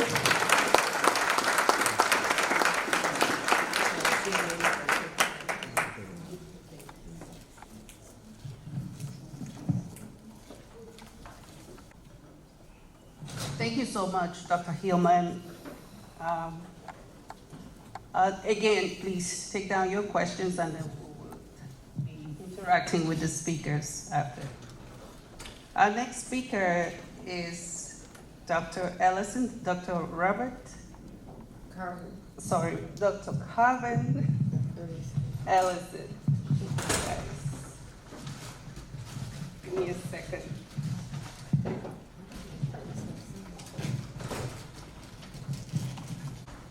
First of all, thank you, Dr. Ellison, for accepting to be here today with us.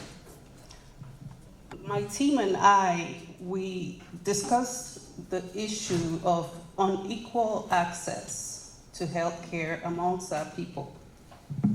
And we figured Dr. Ellison would be the perfect candidate to talk on this issue. A little bit about Dr. Ellison. He's an author, entrepreneur, a naturopathic doctor, certified nutritional consultant, a global wellness trailblazer. He is a marriage and men's advisor. He builds networks that partner with state agencies, colleges, universities, businesses, and the criminal justice system. He has worked with such groups as the North Carolina Office of Minority Health and Health Disparities. He further initiated 2 regional initiatives while in North Carolina: the East Coast Restorative Academy for Men and the Community Empowerment Network for Community Engagement. He and his wife have presented to thousands of married couples and singles nationally and internationally through seminars, banquets, and also television. So, Dr. Ellison, we're happy to have you on the podium. If you want to stay there, we'll be glad to listen to you. I move a lot. Okay. If I don't get to move, I'll feel like a caged bird. Do you need help with the slide? Yes, please. I'm extremely excited to be here. I'm just greatly moved. Thank you, Reverend Pam, for putting on something like this and all that are involved. Yesterday, I went to this castle, on 50 acres of land. It had to be at least about 9-10 times the size of this room.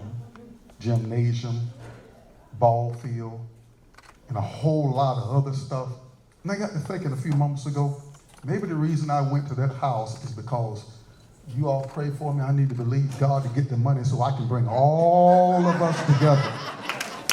And everybody can have their own compartment, and you won't have to worry about running into one another that much because it is huge.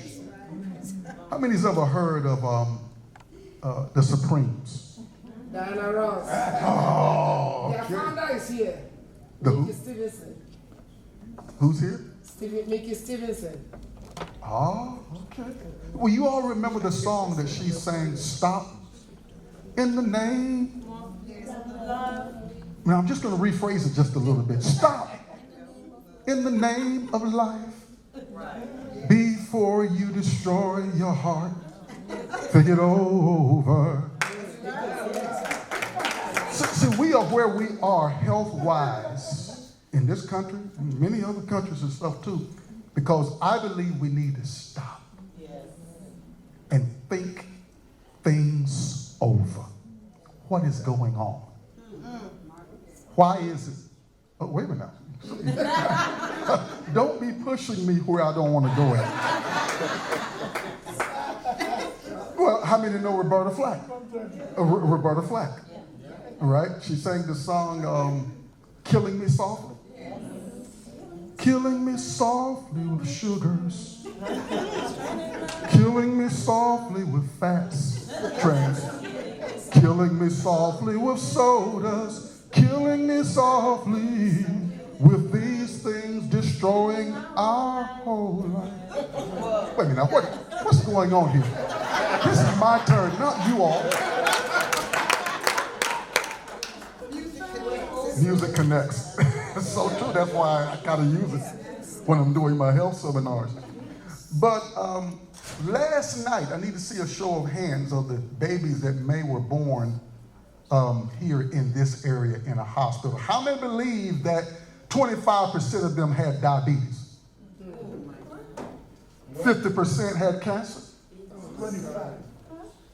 75% already have the signs of dementia and Alzheimer? How many believe that?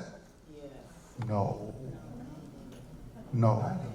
So why is it 35, 45, 50 years later, we got so much cancer, so much heart disease? Why is it that Arthur comes to live in our home if we were not born that way? This is why I say we got to stop and think things over. Let me take a show of hand because I do need participation. How many has ever heard of 100 elephants going to a drugstore to get a laxative for a Bible? Come on, talk to me. What about 100,000 lions who hadn't eaten in 2 days, too tired to chase that gazelle? What about 75,000 chickens complaining about dementia or Alzheimer's disease? You know, you just don't hear about that unless you feed them what we eat or introduce them to the lifestyles that we've become accustomed to. Isn't it amazing? We are the cream of the crop of all of God's creation, and we're suffering with stuff you don't hear about in the animal world. Maybe we need to change places. Let them lead the way. Because this is why I go back to, we got to stop. We got to think things over. And let's go to the Garden of Eden just a moment. I don't believe that garden was full of chemicals that would cause toxicity in the food chain. I don't believe that garden, that environment was an environment where we shoot them up like what we're doing here in our culture nowadays. You know, I've come to realize through a lot of thought, doctors, three major things, we think of them in terms of cost to the very penny that's costing our world. I'm going to talk about the third one. I believe that at the top of the list is the man factor. How much does it cost my world, my spheres of influence, when I'm not in order with our Creator's purpose for my manhood? How much does it cost emotionally? The children, the wife, all right? Then the marriage thing. If we look at them and break it down into cost, how much does it cost us? Well, on the health front, we're spending well over, I believe now, $4 trillion a year here in this country on health care. We got to stop. Think things over. Now, we know this is going on around the globe. Harnessing Africa's ancestral health. So everything started in Africa. Oh, by the way, guess who I am? Now, some of you all should be able to identify what person I am. When I was traveling to Africa quite a bit, well, I'll go ahead and tell you. Well, whether you believe it or not, I accept what they said about me, that I'm an Igbo man. I'm going to leave y'all alone. That's what I was told. And one of them, I forgot which country, I believe it was maybe Ghana. They said that my name was King Mahali. I'm like, wow, what does that mean? Brave one, they said, you know. But anyway, let's get back to the health. You guys are messing with me. Health, we think health. Let's go back to the motherland. Many of the statements that were made, we need to go back there.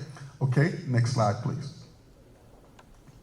The World Health Organization, I'm just going to quote just a few of these because I got so much I want to cover with you in a very short period of time. The World Health Organization reported that 80% of the emerging world's population relies on traditional medicine for therapy.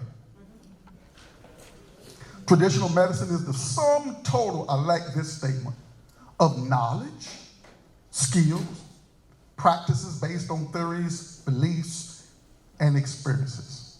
Let's go to the next slide, because I got a lot of this slide I really want to talk about. Just some philosophical quotes. And I shifted gears, if you see a few mistakes here and there, with my assistant. And I told her yesterday, Dr. Yvonne, I can have a PowerPoint, and she had to shift just like that so quickly. She's kind of used to me after 30 years of working with my girlfriend and I. She knows that. I said, look, Tracy, her name is Tracy. In my mind, you're sitting at your desk 24/7, knowing that he may call any minute with, I need you to get this done just that fast. Our number one wealth is our health. It's the first wealth. Now, how many know it's wealth to be able to move your fingers? Yes. To be able to talk. Yes. To be able to see. Thank you. To be able to think. To be able to walk. My mother-in-law, the second greatest woman that ever lived, because she gave me my wife of 40 years this year, November 7:30 p.m. is when we got married in 1982. I remember military style. Because I found out the best way to remember your wife's birthday or your anniversary, brothers, is to forget it one time. Because you don't have to worry about remembering. She gonna play that music to you for the rest of eternity. So I remember. Now, what am I talking about? Yeah, my mother-in-law, both legs were amputated when she passed away. My mother had just come in from her dream vacation. When I saw her, the last time I saw her, she was laying flat on her face. Passed away at 67 years of age. Had just come from Jamaica, a dream trip. Died of a heart attack. Had some other issues that were health-wise there for a number of years. Did those things have to happen? I don't think so. I don't think so. Good health is the foundation to all human evolution, stability, progression, and productivity. It's the first wealth. Because if I'm not healthy, as much as I love my girlfriend, I can't love on my girlfriend. I can't love on you. Good health is the result of stewardship. Great health is the result of passion, planning, and persistent efforts. I make no excuse about my liquid regimen, my exercise regimen. I tell myself, because some of you are too easy on yourself, you are going to go through your regimen, like the doctor was mentioning about human productivity. You are going to go through that regimen if you want to eat. See, I tell myself that. You are going to do those 300 push-ups every single day. Do you understand me, Calvin Ellison? You are going to go through that liquid regimen so that you don't have to be on all of those meds. Now, if you're on meds, do not go get off of your meds without the doctor's advice. Because the kind of stuff that I teach, and I do believe that you got to be on meds, be on the meds. Stay on them until you learn how to get in better control of your health. Part of what I do is help people to get back in control. Because, see, we were designed to be in control. Yes. God made us that way. I want to be in control of everything that's going on. I want to make sure I set the temperature in my relationship. Now, I'm talking about a specific side of health this morning, but don't be fooled now.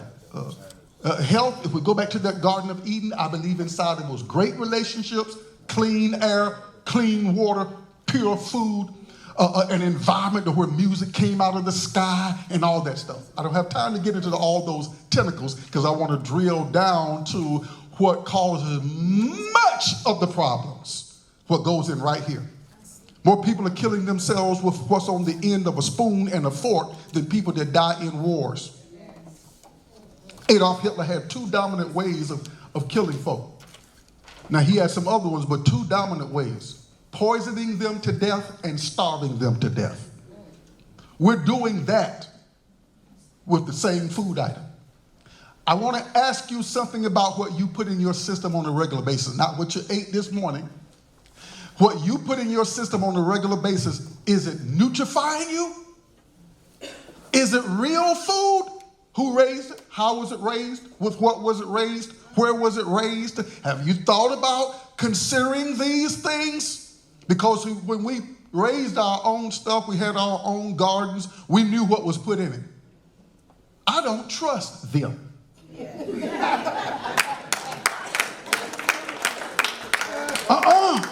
Not when it comes down to what goes in here. This thing, you cannot put a price on it. It's greater than the tabernacle of David, Solomon's temple. Rich places for the presence. Where that ark, somebody was talking about the ark earlier. The ark was to reside in the wealth of Solomon's temple. A greater than Solomon's temple is here. Your body and mine. Got about 8 minutes left. So I don't trust them. I want to know who raised it, how it was raised. I was doing an experiment, Reverend Pam, some time ago. And I was maybe studying this experiment of how this guy went out in the field and was just kicking the plants and yelling at the plants and how those plants kind of shriveled. And then somebody else went into that same environment and was talking very nice and pleasant, and how they kind of like stood back in an upright position. And no wonder my wife used to tell me, honey, be careful how you speak to my plant, because she got a green thumb. And I go through the house like, and I'll make noises and all that. She said, be careful because they're hearing you. I'm like, yeah, right. I come to find out she was right. Yeah, because see, we're just that powerful that all the rest of creation is to respond to us. This is why I got to know what goes in here. Let me hurry along. Our Creator's passion is for our health. 3 John verse 2. Wish above all things, I wish above even praying. We need to communicate with where we came from. Everything that came from something needs to communicate with that something. That just makes sense. You take that concept away from the family, and we wonder why we got so much violence in our streets. Oh, let me get off of that. You don't make health decisions in the physician's office or the hospital. You make them in the grocery stores and the restaurants.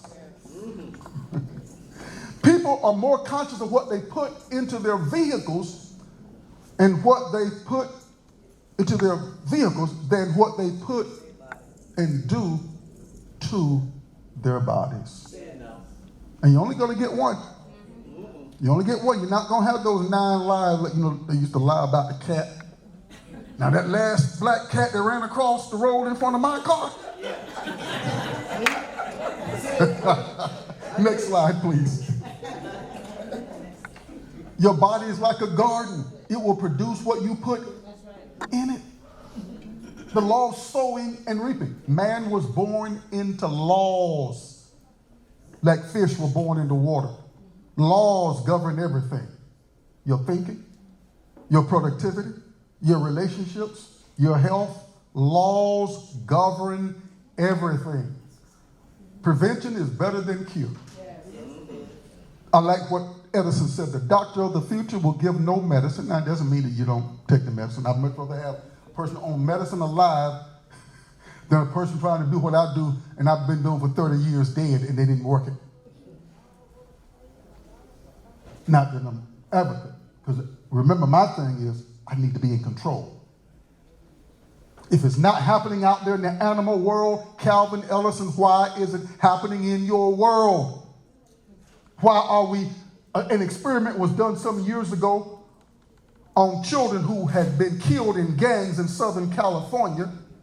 And when they did the autopsy, they found out that a large percentage of them already had heart disease between the age of 18 to 22.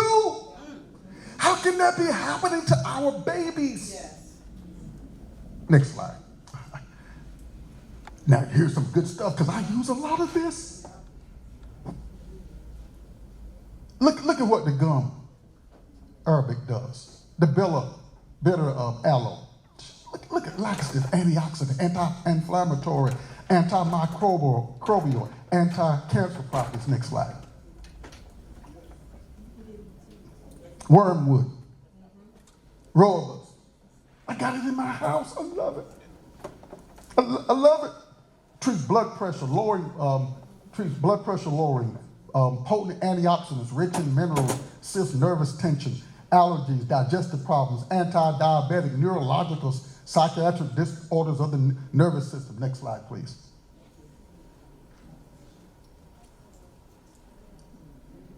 The hibiscus. Let me just, because she was rushing to get this done.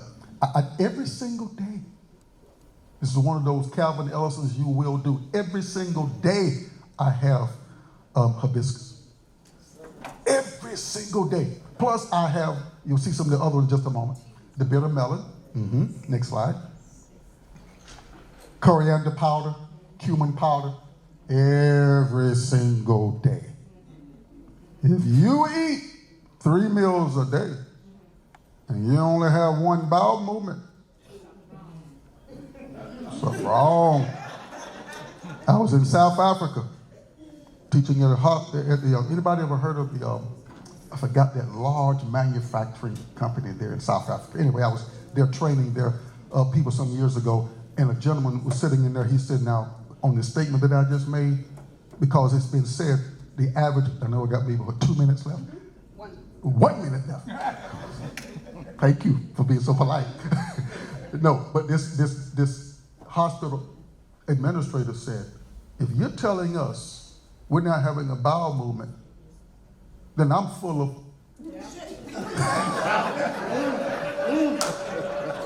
Next slide. Next slide. All right, lastly, real quickly, effects of poor nutrition. Poor nutrition affects your health, relationships, your wallet, the economy, performance and productivity, your career, your sex life. Next slide, last slide. Let Herb get through that one. All right.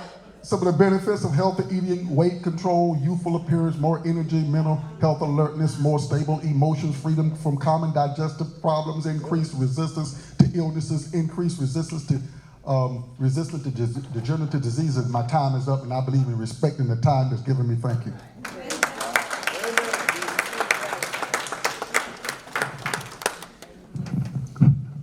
Thank you so much, Dr. Ellison. Again, we will be asking questions later. Alex does not need a slide. He has it in his brain. No other than Dr. Robert Baffour. Dr. Baffour is professor of engineering at the University of Georgia. Athens, of course, University of Georgia, Athens. Guys, I'm new. Go dogs, go dogs. I'm new to Atlanta, so I'm getting used to all the schools here. He has been in academia for over 24 years. Prior to joining UGA, he was the provost and vice president of the Ghana Technology of University College.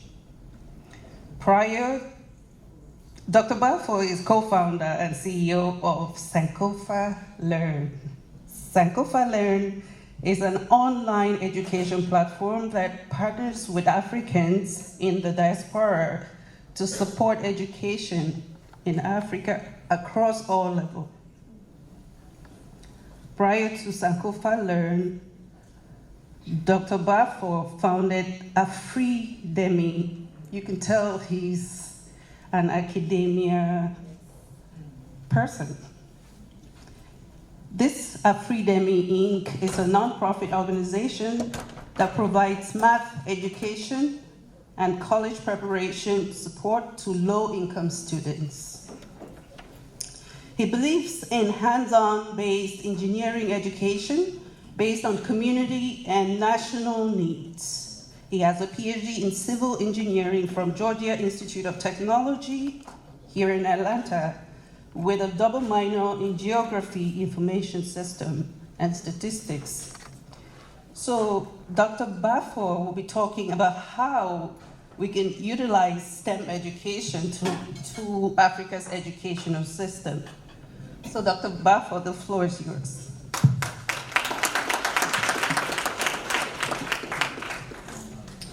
Well, you guys are in my classroom today, so if this is my rare class, I'll have a little sheet of paper in my hand, and if I see you sleeping, I'll call your name. Now, since I don't have the sheet, I recommend you all stand up for maybe 1 minute to stretch your base so you can sit down. Let's stretch.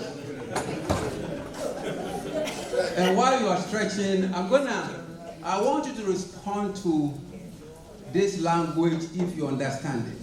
Respond it any way you want. Good morning. Good morning. Good morning. Good morning. Bonjour. Bonjour. Bonjour. Bonjour. That sounds like a fake response. Okay, so that means it rhymes with maybe something in your language. That's good. You can sit down if you want, but you are also welcome to stand if you want. I'll show you how to do it.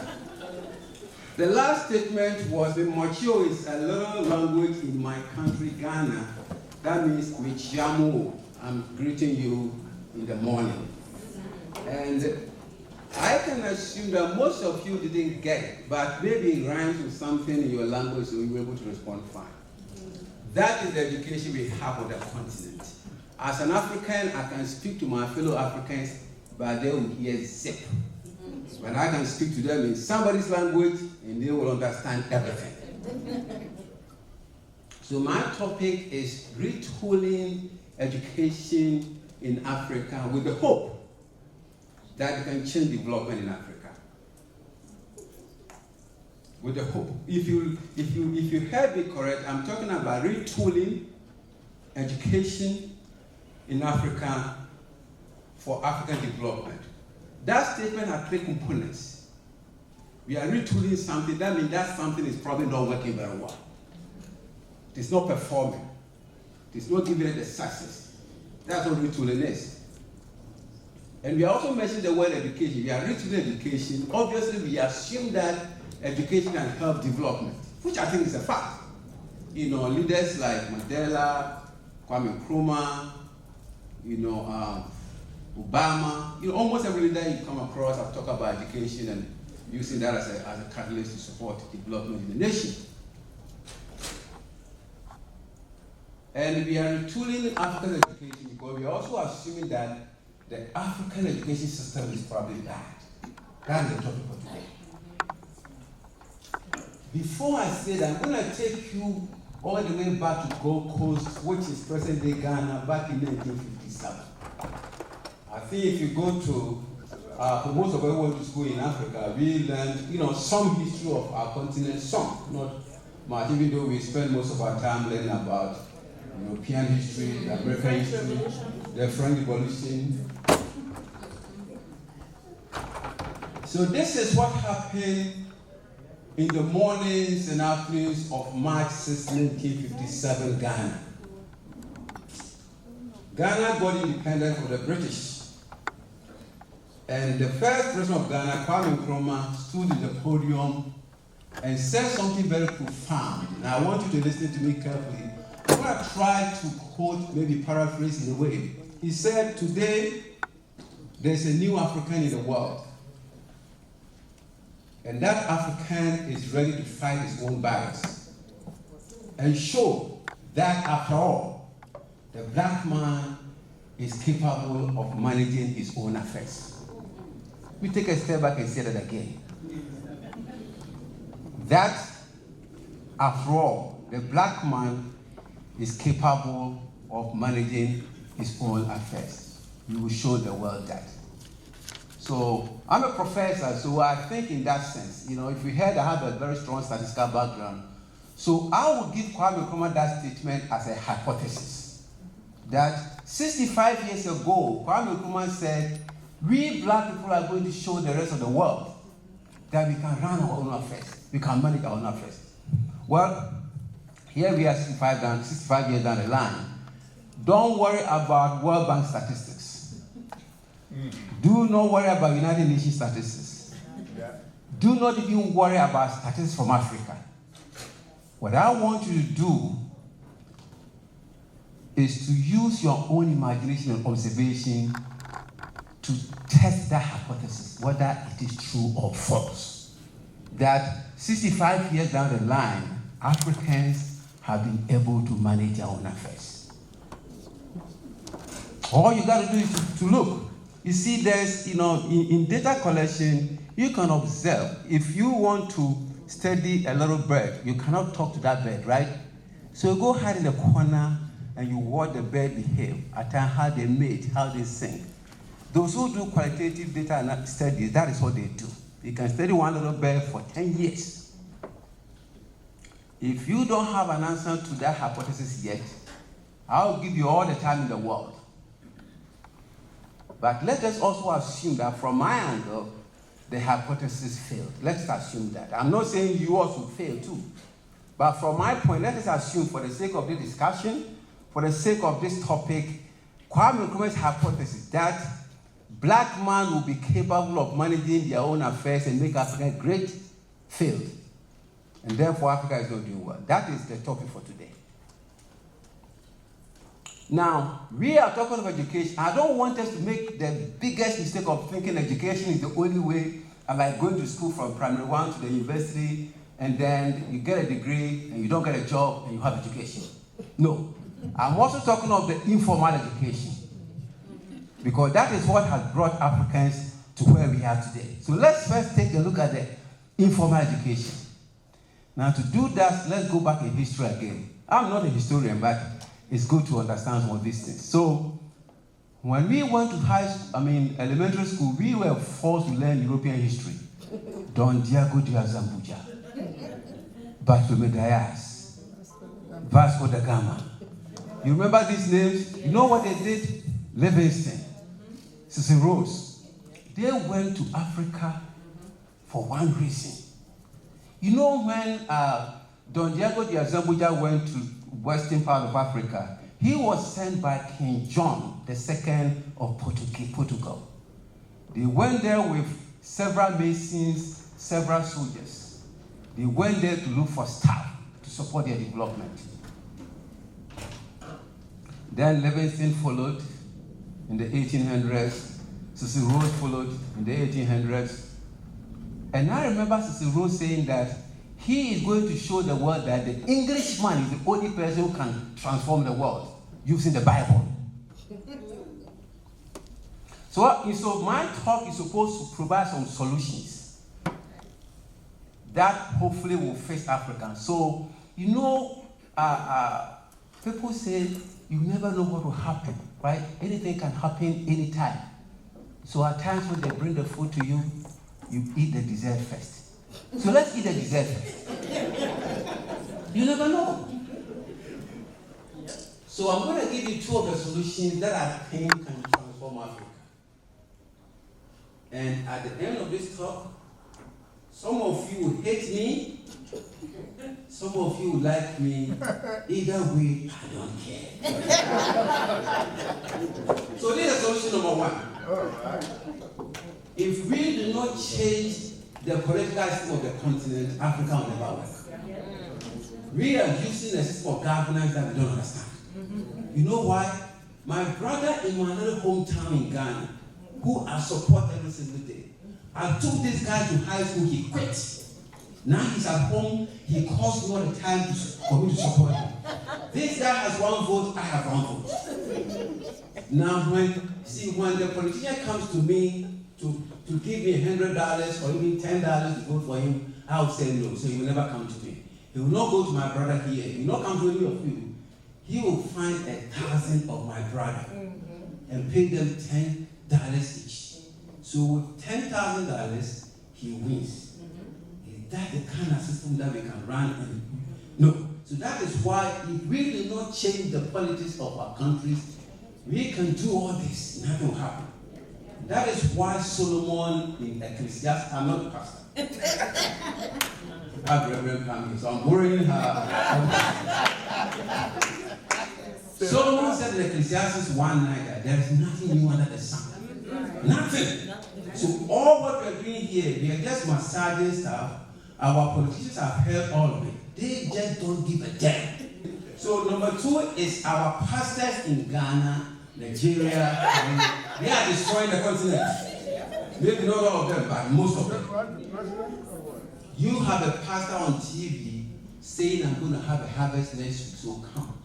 Even if you don't have a job, you don't have money, and you're seamstress, sell your sewing machine and bring it. Your pastors who are giving birth to people's wives in broad daylight. So, you know, I'm talking of education. See, when the white man came, they came with the Bible and told us, see, if you go deep in the history, you know the British had to convince the citizenry that they have to go to Africa because the British citizens were not happy. Taxpayers' money to go to Africa. You know what they told them? They said we are going to give them civilization through Christianity. So when they came, you know what they did? They came and said, oh, what is your name? I said, my name is Kwabena. Okay, we are baptizing you in the name of the Father, the Son, and the Holy Spirit. From now on, your name is John. Why did they say that? They are trying to tell that your name is bad. We are baptizing in the name of the Father, the Son, and the Holy Spirit. So your name, Obeba, is no longer good. You are Ignatius. I don't know if you guys can see what is so wrong about that. Because of that, guess what? Your name is Pam.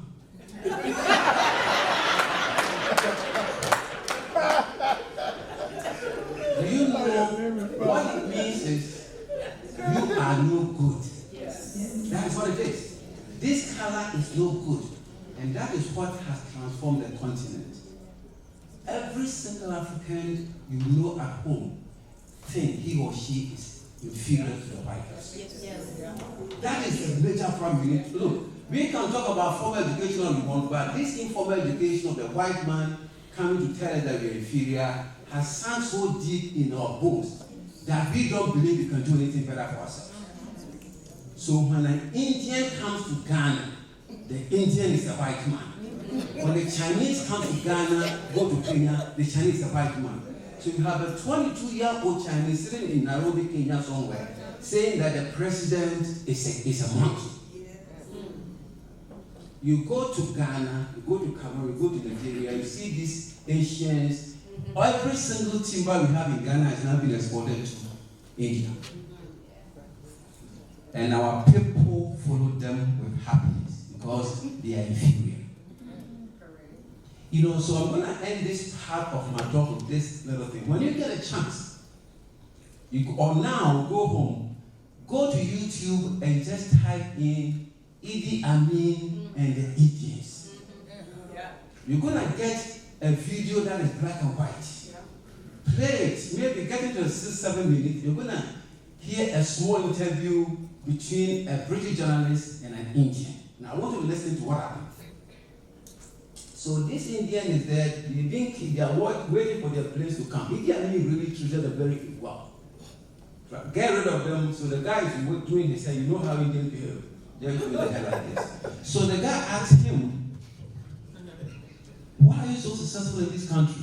And he said, easy money, man, easy money. He said, what do you buy easy money? So what do? We go to London, we buy clothing, we bring it here, we sell it, 5 shillings here, 5 shillings here, 7 shillings. That's what the guy is saying. And then the next question was, how come the natives are not doing what you're doing? This is what the guy said. He said, how could they? How could they? You need brains, you know. You need brains. So we Africans don't have the brain to get money to go to London and buy something and come and sell. So everybody has caught on to this nonsense of Africans being inferior, and we are the one championing that, because when they come, we follow them. Yes. Right. If you want good business in Nigeria, you need to rent a white man. You can rent one in Nigeria. You go there and say, hey boss, this is a suit, wear it, let's go to this meeting, $200. That is where we are today.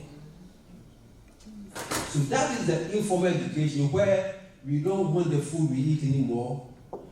You can go to Harare, go to Yaoundé, go to Douala, 90 degrees, someone said 3-piece suit, walking in the sands of Yaoundé. Yeah.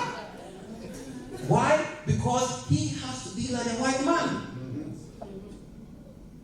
So when you talk about educating the people of the continent, don't just make a mistake and think that you have to go to the formal one. The informal one has really destroyed the continent. So if we don't change that mindset, and I don't know where we will start, because an average 10-year-old Cameroonian is already corrupt. Yes. An average 10-year-old Ghanaian is done. Yes. So I don't know whether you should go below 10, maybe 1 year old. So that is where we are now. So I really wanted to partition the discussion so that you see that, look, that is what Solomon said in Ecclesiastes 1:9, that there's nothing new under the sun.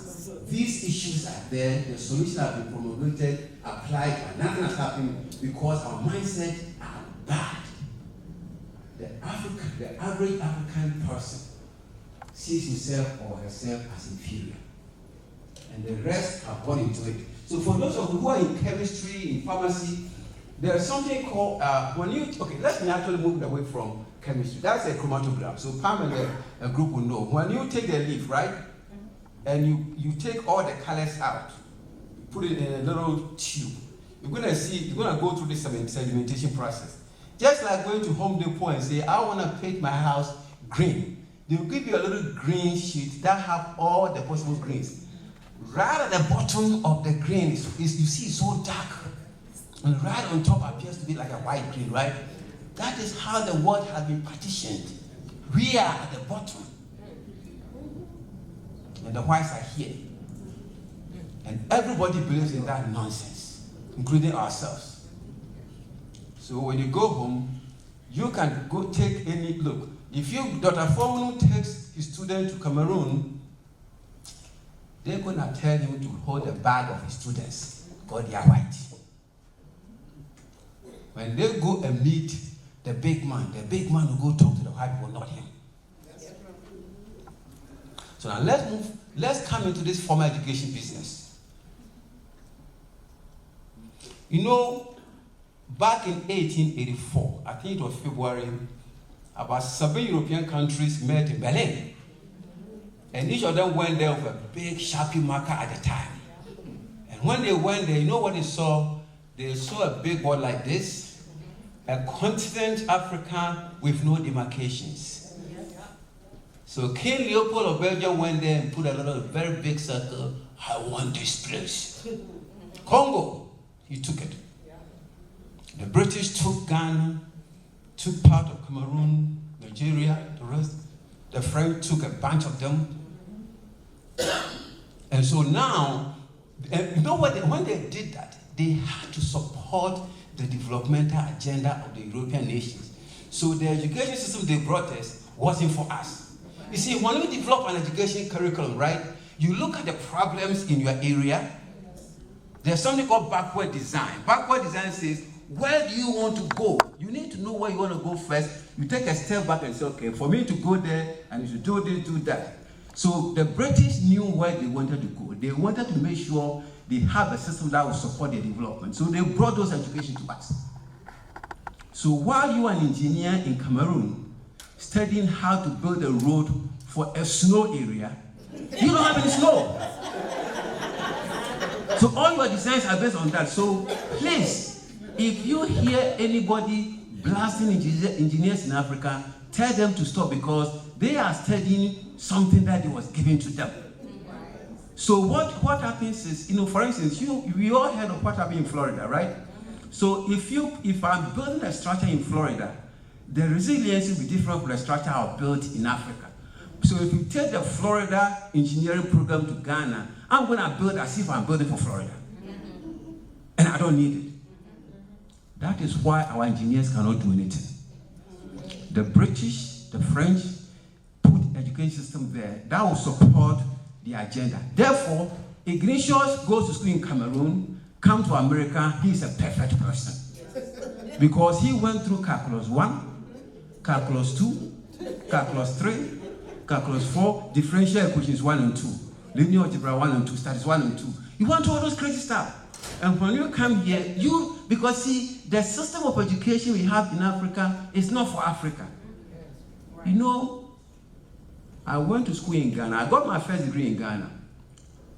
My friend who is in Canada right now got a first degree in Spanish. We don't speak no Spanish. I think if you ask an average Ghanaian, what is Spanish, they cannot even tell what it is. But you can go to school in Ghana and do a 3-4 year and get a degree in Spanish. You can go to school in Cameroon and get a 4-year degree in archaeology. What archaeological things are you trying to get in Cameroon? But the British want you to do archaeology so that they can take you to Egypt and maybe do that. See, that is a problem. So when you look at the education system, it is so bad that, it is not us. It is what they brought to us. But this is a problem. Our politicians and our leaders are no good, so they cannot see it. And the reason why they are no good is there's something behind pushing them. So folks, when you get a chance, I want you to read the book by John Perkins, The Confession of the Economic Hitman. That is what runs the world. The Confession of the Economic Hitman. We have 2 books now. The Confession of the Economic Hitman. We call something called corporatography, where corporate America will come to you. See, for those who come from Nigeria, Chevron and what Chevron does, Sarawiwo and all that nonsense. That is part of corporatocracy, and that is what John Perkins brought about. So our education system is such that we study engineering, but we need to go and bring engineers from outside. 22% of our academic programs are in STEM, just 22. The rest are in social sciences, archaeology, history. People study Russian in Ghana. First degree in Russia, yeah. And the university vice chancellors are happy to give you. You apply to come and do computer science. They say, oh, you can't do computer science. Come and do Russian language. When you finish. So this is the challenge that we have as a continent. But the issue then is, how do we resolve this? You know, one of my solutions, you know, I don't believe in military coups, but I want the youth to have a coup in the countries. Yes. And remove the older folks. People like me, they should remove them. Do you know why? Because, see, whatever we had in mind has not worked for all these years. So what's the guarantee that if we continue to stay there, people? See, the sad part is, a few years from now, Africa have 2 billion population. Majority of them will be the youth. There will be no money there. There will be no natural resources because they've sold all of them. Right now, as we speak, the Chinese are taking all the gold from Ghana. So when the youth come, there will be no gold to support their life. As we speak, the Indians are taking all the timber from Ghana. So when they come, there will be no timber.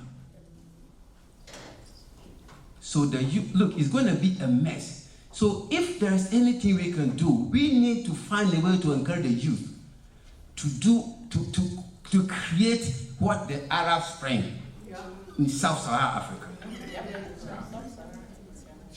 If they do that, if they do not do that, look, we can come to this ABB, do all this conference, publish papers, zip will happen. Now, on top of education, see, now once we get that resolved, what kind of education do we want? See, I went to school in Ghana, did engineering, and I came to the US. While my fellow engineers here, well, Billy and the rest, who visualize things, I could do all the math in my head. Look, when I came to Georgia Tech, my advisor would give me papers that he's supposed to review for him, because my math was so strong. But I could not see the meaning of that kind of stuff. We as Africans need to build, right? Yes. America don't need to build anymore. So why are we taking their system in our area? We need to develop systems. So we need the 2-year, the 3-year colleges. But you see, the sad part is Ghana has polytechnics. Now they have converted them into technical universities. And they are expecting people like me with a PhD who cannot visualize things to come and teach those kids. I mean, it's just senseless. And when you try to talk to them, they don't want to listen. So we need TVET education. Look, for me, if I'm going to spend any time talking about education, I want to talk about TVET, technical vocational education and training. Yes. Hands-on. That is what you need to make your hands dirty. Engineers don't make their hands dirty. And that's a mistake. People think you're an engineer, you're supposed to. No, engineers are not supposed to go to the field and dig stuff. I will not take a class 1, 2, and 3 to go and dig stuff, because my brain is already messed up. So I sit and design, because see, for instance, when I went to school in Ghana, I'm trying to work with the design to put a rocket on the moon, even though I could not imagine where in Ghana we would put a rocket. How? See, that's the problem we have. So we are studying something that will never happen in our lifetime. And when I turn around, the chair I sit on, I cannot even see how it was designed and built. So, look, we have to find a way to support our continent. Agree. But we cannot do things as if we don't understand the basis. The basis is that our people's minds are already messed up. And we need to find a way to remove this miseducation. And like I said, our politicians and our pastors. If I have the power, I will cut all this pastor business on the continent. Thank you so much.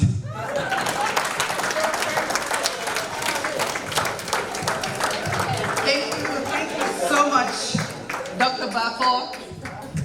It's time for us to ask our questions. We have a few minutes for Q&As. We'll be passing the microphone around for questions. Of course, you're dealing with academians. However, they're all very interesting topics. So, who is our first? Okay. Oh. Hello. Yeah, my name is Kingsley Ugoji. I just want to make a comment. The last speaker hit the nail on the head. I like sharing this story. When I went to Europe the first time, they told me to ask about a machine called CTG to monitor babies. I described that machine to the fullest detail, everything. Have you seen one? No, but the machine was by my side and they gave me the job. So I would say, how do we change ideology in Africa? For me, I have questions in my brain. One, I asked somebody, how come the white man told me that my parents are evil? They're all going to hell. We don't want them. They have married 20 wives. They're all dead. They're all in hell. And I believe him. And turn around and tell me that gay and lesbianism is human right. Question, I don't know.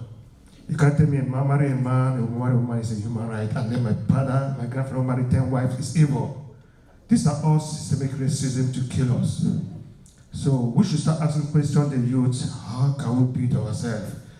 How can we, I just like the last professor, and the sad thing is that the religion, God forgive me, a lot of Christians here, Christianity have to change. When you go to Africa to remind about Christianity, why do you want to call it? They will say, oh, yeah, Jesus is terrible. So at the end here, questions to ask ourselves, how can we help ourselves and solve a human problem in the continent, and the continent will get better. Not how do we study engineering, how do I feed the people in my village, how do I fix a car, how do I do the plumbing work, and let them go back and do this work and then fix our currency so our money worth more. Thank you. So much, John. That was an excellent comment and remark. Somebody behind you. Oh, okay. You are? My name is Victor Mbaba. Okay. I'm the president and founder of Africa's Children's Fund. And it's been around for 29 years this year. And as a matter of fact, when I saw the advertisement for this conference, I had to push everything aside today to come. And it's sad for me that I came a little late. But the speakers that I've met so far is really speaking to the reality of where we are right now. And I'm not going to take too long. What I want to say is that it's really an action time. And if you have a chance to go to the website of Africa's Children's Fund, we have managed to support over 222,000 children in 17 countries in 29 years. The question would be, what have we really done? Which is a topic for another day. So what I want to say is the action time now is based on what our last speaker just said. We really need to mobilize the youth. I've been to different countries in Africa. I've identified with the political story you said, and in fact, including the educational system. I went to the University of Nigeria myself, and I did vocational education in Nigeria. And I did research, published something in Nigeria. When I came to do my master's, almost as if I was trying to teach my own classmates with the knowledge I had from Nigeria. So I'm going to propose for us to, I'm going to put small amount of money on the table for us to start somewhere to mobilize the youth. Could be starting from Nigeria. And mobilize them, help them with small resource to them to stay alive, to do something, and choose some geographic area and all that, we'll work that out. But it's really action time, because we may say all this and leave. I want you all to take me on this one, that I'm going to put small money on the table. And we can choose any country, doesn't matter. But we have to start after this conference ends. That's all I want to say. Thank you so much, brother. Thank you. That's the spirit. We want our own to contribute in developing our own. The next commenter or person would be B. Okay, B. Yes, ma'am. Good morning, family. It's a pleasure to be here. Ma'am, I'm sorry I came in late and I did not get your name, but when you spoke about the HBCUs, it just hit back to what Dr. Balfour said. I grew up in Cameroon. I've been here most of my life now. But every time I go back, one of the most unpleasant experiences I have is just getting into Cameroon, getting into the airport. We are Cameroonians, we send a lot of money back home to make sure people are okay back there. But when we walk into the airport, they treat us like trash. And when we walked in, we saw Chinese construction workers. They let them go through. And they were hustling us for vaccines and all that crazy stuff. I mean, it's disgusting. So when you take people to Cameroon, you can't even guarantee your own dignity. How are you going to guarantee theirs? It's easy to come up with solutions from this side, but just like Dr. Balfour said, and it's something that you have to accept before you can move forward. What we have is not working. We need to clean house. And people don't want to hear it, but it is the truth. When you have the head of a family who is ruining the family, you need to get rid of them. And until we can do that, Africa is not going anywhere. We have people that are committed to a system that destroys us, and it's happening everywhere. It's back there, it's everywhere. And if you think about it, you can understand, for example, I can understand Donald Trump. I'm not a Trump voter, but I can understand him perfectly well because I understand how crazy people work. If you go to Cameroon, for example, you want to get into a professional school. I couldn't get into a professional school in Cameroon, but I got into one here. Because you have to put some money down. For most people, you have to bribe your way in there. So when people find money and bribe their way in there, when they get in there, they have one thing on their mind. I need to recover my losses. Donald Trump is a man that has bribed his way through life. All the crimes he's committed and he's never paid for them is because he was paying people to turn the other way. Now he got into the presidency, he had one goal: recoup my losses. So you guys think he's corrupt, he thinks I'm recouping my losses. And we have to start looking at it from that angle. You cannot fix a system where people are determined to take care of themselves at the expense of everybody else. Thank you so much, Sister B. Our brother next to you has a question. Let's focus on questions, and when we make comments, let's keep it at 1 minute. Okay, my name is Alfred Mizani. I'm professor of physics at Clark Atlanta. I was first recruited by Morehouse. Now, I don't want to go into the history, but there are some important points here. For example, I've known Jola. I respect him. We were together at LSU, and I have known Ignatius. Ignatius was my student. He speaks perfect Chinese. Now, the point I want to make, so they talk about HBCUs. Jola, myself, know about HBCUs. We've worked so hard, but they tend not to acknowledge our work. I'll give you an example. He can tell you there are very few people here who are fellows of the Royal Society of Chemistry in London, United Kingdom. I'm not a chemist, but I wrote a fundamental theory when I was in Cape Town. Now, the point was, you see, we also sponsored workshops and conferences in Africa. In Benin, for 7 years, we would go there and support students from HBCUs and Europe and sponsor these conferences. The problem also with the African Americans too, they don't want to acknowledge our work as Africans. Now, I grew up under apartheid, but you would never know that I grew up under apartheid. I went to Canada. I've been all over the place. You see, my grandmother used to say, the white man is not foreign to us. I can deal with the white man. To me, it's just like any person. My grandmother says, look at the white man in his eyes. Then you get the message. All what I'm saying, there are people here Imagine, I know a number of them, and yet they are so small. So, as I said, we have done a lot for them. Now I don't, and I'm not ashamed about that. Thank you. Thank you so much.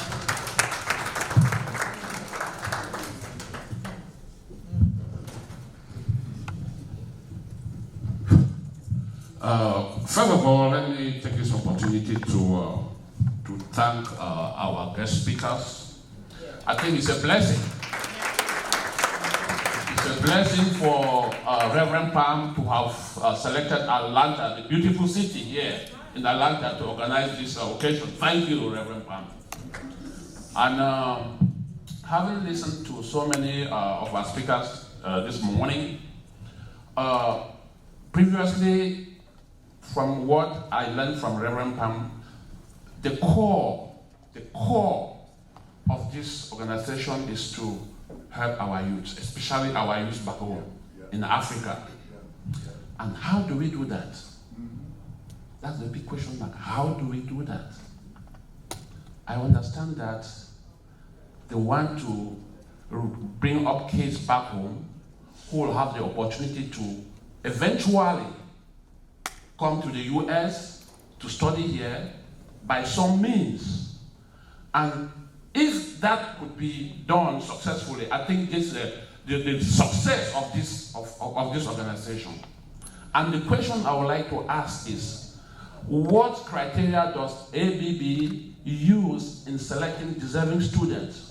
And how do you choose that country that these students from this country will qualify for this for the scholarship? Thank you. Thank you so much. That is Dr. Joseph Musa, my husband. So I will direct this question, whoever wants to talk about this, or should I ask our chairman to talk about this? No? Okay. So who in the panel could talk more about this? Dr. Bafo is part of the organization. I'll do the first part and then the organization part.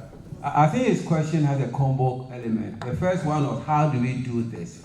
And I think the second part was the selection of students. That would be ABB, so I'll give it to Reverend Pam. But how do we do this? Pretty much piggybacks on what the gentleman behind said, putting money down. But a colleague and I have been toying with this idea for almost 2 years now as to how do we empower the youth in Africa. Now, one of the thoughts is this, that we find a way to form an organization here. I think every African is tired. Every African here outside the continent is tired of the mess at home.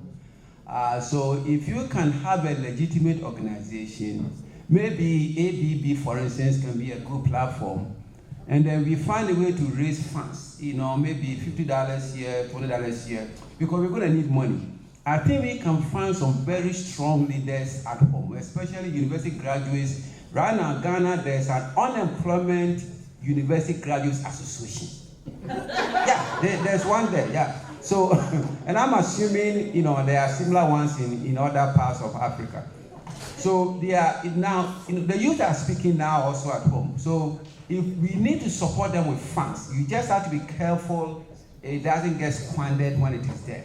And so I think one approach is to maybe look into the mission of ABB and see if we can have an arm to raise funds. I'm talking of large sums of money that we can have an impact. Why do we want to do this? One, we want to have enough money to be able to take people to court and make sure the judicial systems will work.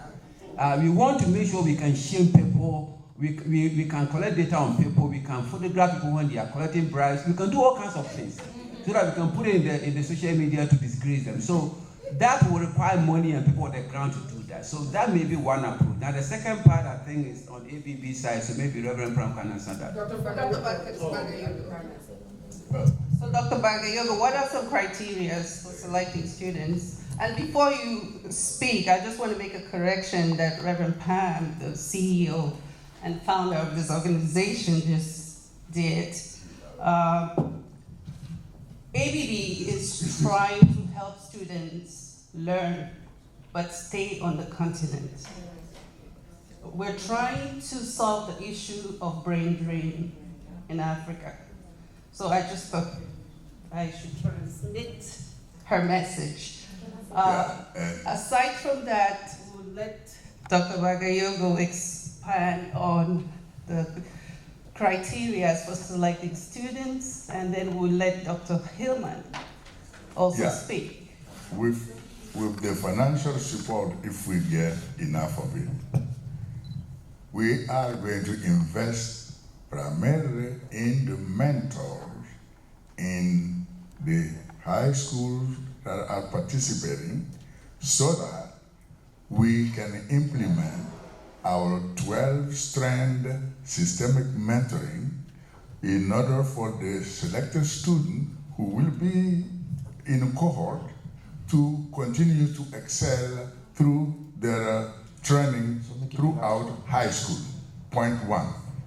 Point two, by the end of high school, we will work with them, as I said in strand number 10, to ensure their transition successfully to college.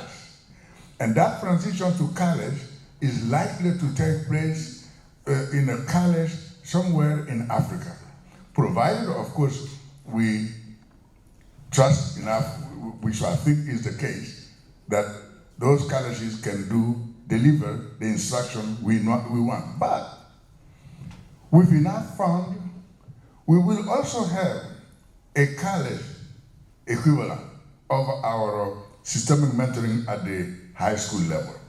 Therefore, when we have the cohort in college, we will also mentor them literally, I'm not kidding, to excellence.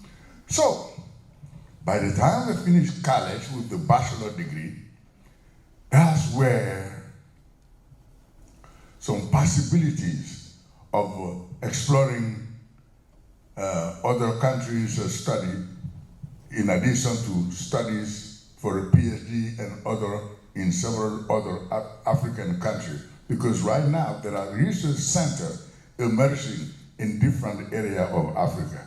And those are, among other things, places where these excellent students will be placed. But not only that, keep in mind, something I have been written about for quite some time now, particularly to the leaders in Mali, that if we use some common sense and teach some basic English to the student by the time they get their bachelor degree, then we can do like the Chinese and others are doing, meaning the government can pay their transport only to go back and to come back, to go to US or any other country and to come back.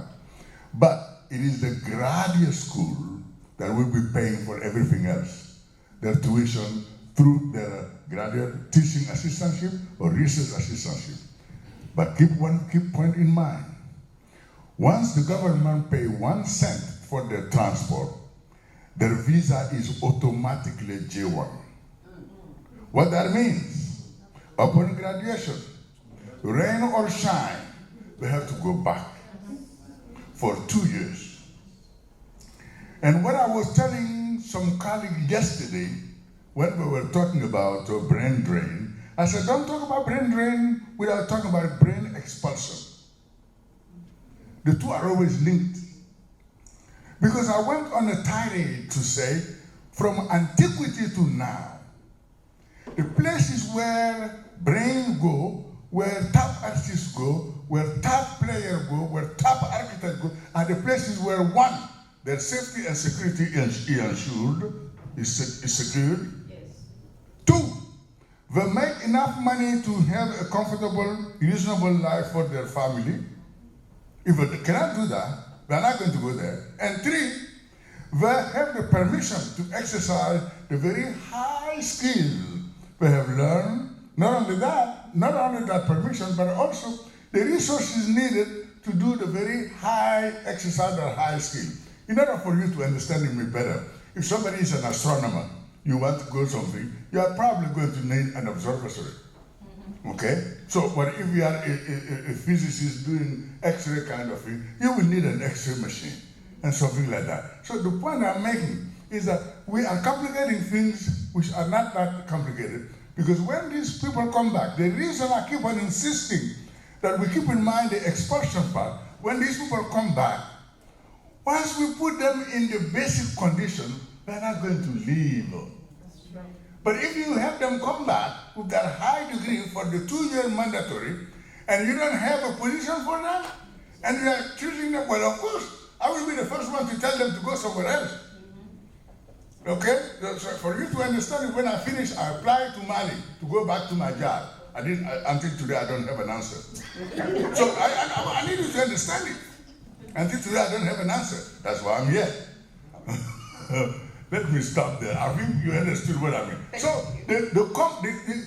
I hope you got the fact that Africa's Brain Bank is superbly, like a God-sent kind of structure that has a vertical integration.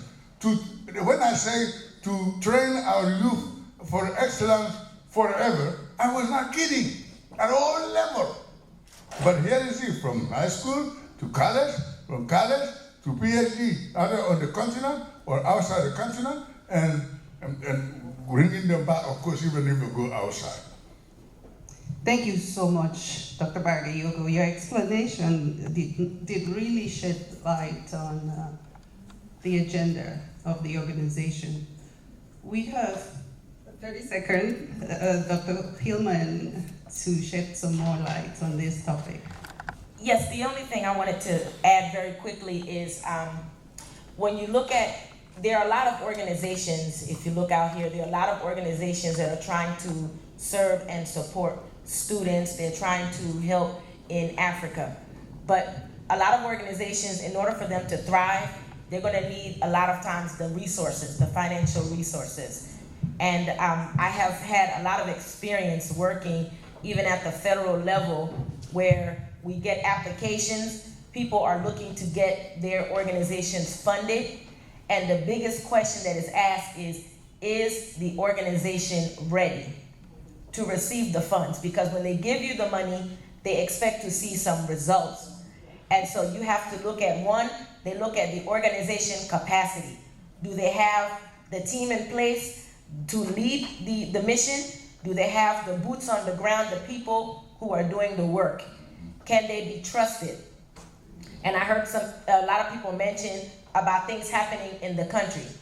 And I know those things that are happening can be very discouraging, but we also have to look at social norms change. There are things growing up, we were used to things being this way, but at some point, we have to take it upon ourselves, even if it's a small group, to try to push and make change, which is my understanding of why ABB is so instrumental. We cannot continue to have 1,000 different organizations. We have to find a way to build a coalition and come together and say that this is going to be our new standard. And if we're all representing so many different states in the continent, then we can all make those changes there. But I'm telling you, if we don't make those changes, then the resources that we need to really build and thrive, we will never reach their full potential. So when I'm telling you, when you submit applications, they look at those things. Do they have the organization capacity? Do they have the team in place? Are they keeping their books so that when they ask questions about how money is spent, are those things, openly and readily available? Those are some structural things that we need. So if we rally around ABB and support the organization, then that can be the structure, that can be the driving force. But there has to be some social norm change. Wonderful. Thank you so much, Dr. Hillman. We'll have to stop the Q&A session. Did you have a comment or question? A combination. Okay. Yeah, I'm sorry. Am I allowed to speak? Yes. Yes. I have to say this because I've been thinking. One of the things that I do in one of my classes is I tell the students to imagine. Take the toilet in the homes. To me, that's one of the greatest human inventions. That you are able to do it at home. inside the house. Think about it. You look at the castles in Europe, and I showed them the castle. I said, you look at this, it was done by human beings. But these same people were not able to do it at home. How is it that people who could build these structures were not able to provide a toilet at home? So think about that. The reason I'm saying this, Dr. Babayoko, I want to ask you this question. And we have heard, when Dr. Clarice, you talk about the past, the glory of Africans and that kind of stuff. Yeah.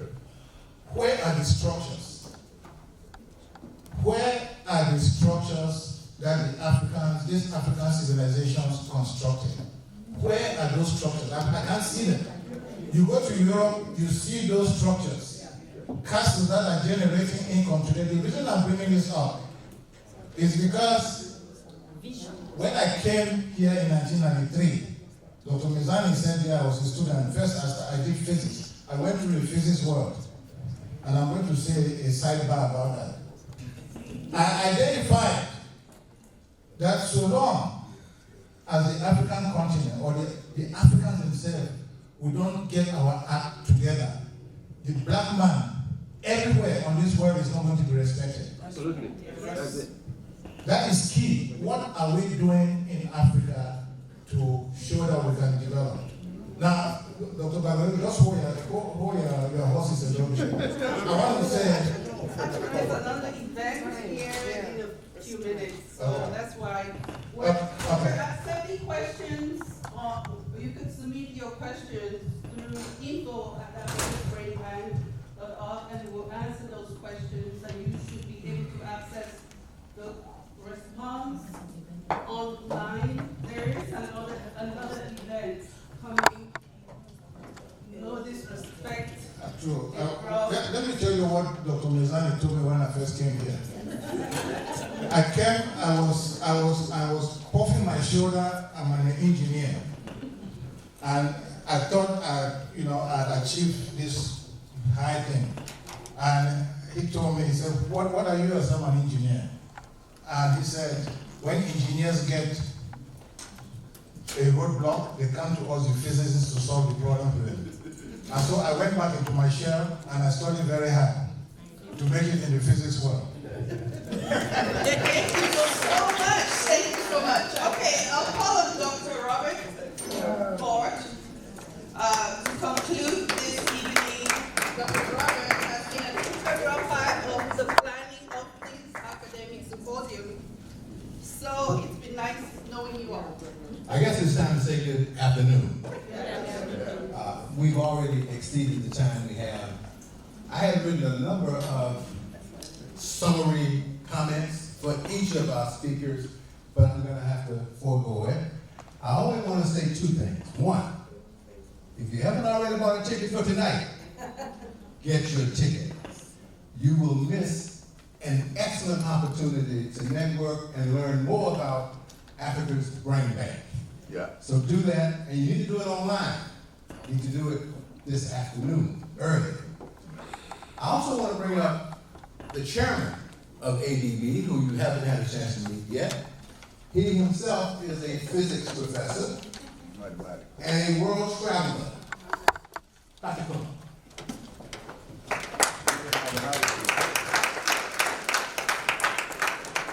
Thank you very much, Dr. Ford. And I'm here with this microphone in my capacity as the chair of the Brain Bank. And I want to sincerely thank our speakers who have accepted to come share this morning with us.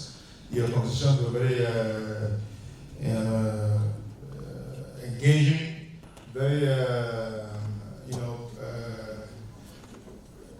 inspiring. That's what I want to say, very inspiring. And we are lucky that we have people like you to go and help us clarify some of the issues that confront the African continent. I also want to thank all the people who made it here this morning. We know you have many things on your plate. Many people from out of town are here. I see the Reverend Pam's family is here in numbers.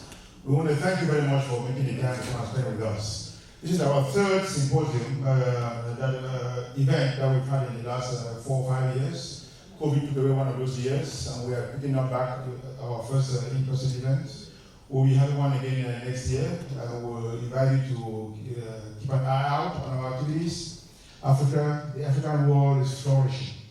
Despite the challenges that we share and we discuss very often, I want to promise you, I want to let you know that Africa is thriving and upward swing. Very, very upward swing. We do mathematics, talk about exponential curve. The curve is curving even upwards. So don't be despaired by some of the things that you see on the continent. I'll give you quick examples. In 1945, Africa was purely a colony. Nobody said it must have independence. No one said that. Controlled from bedroom to boardroom by the colonial folks. Within 15 years, they had independence. We didn't see that. Nobody saw that coming. But the Second World War weakened the Europeans that they cannot control Africa anymore. We emerged. This is a country where in 1960, the black man could not sit in the same bus with the white man. Within one generation, we have a black president, a black vice president. So amidst all the despair that you see, know that the continent is thriving.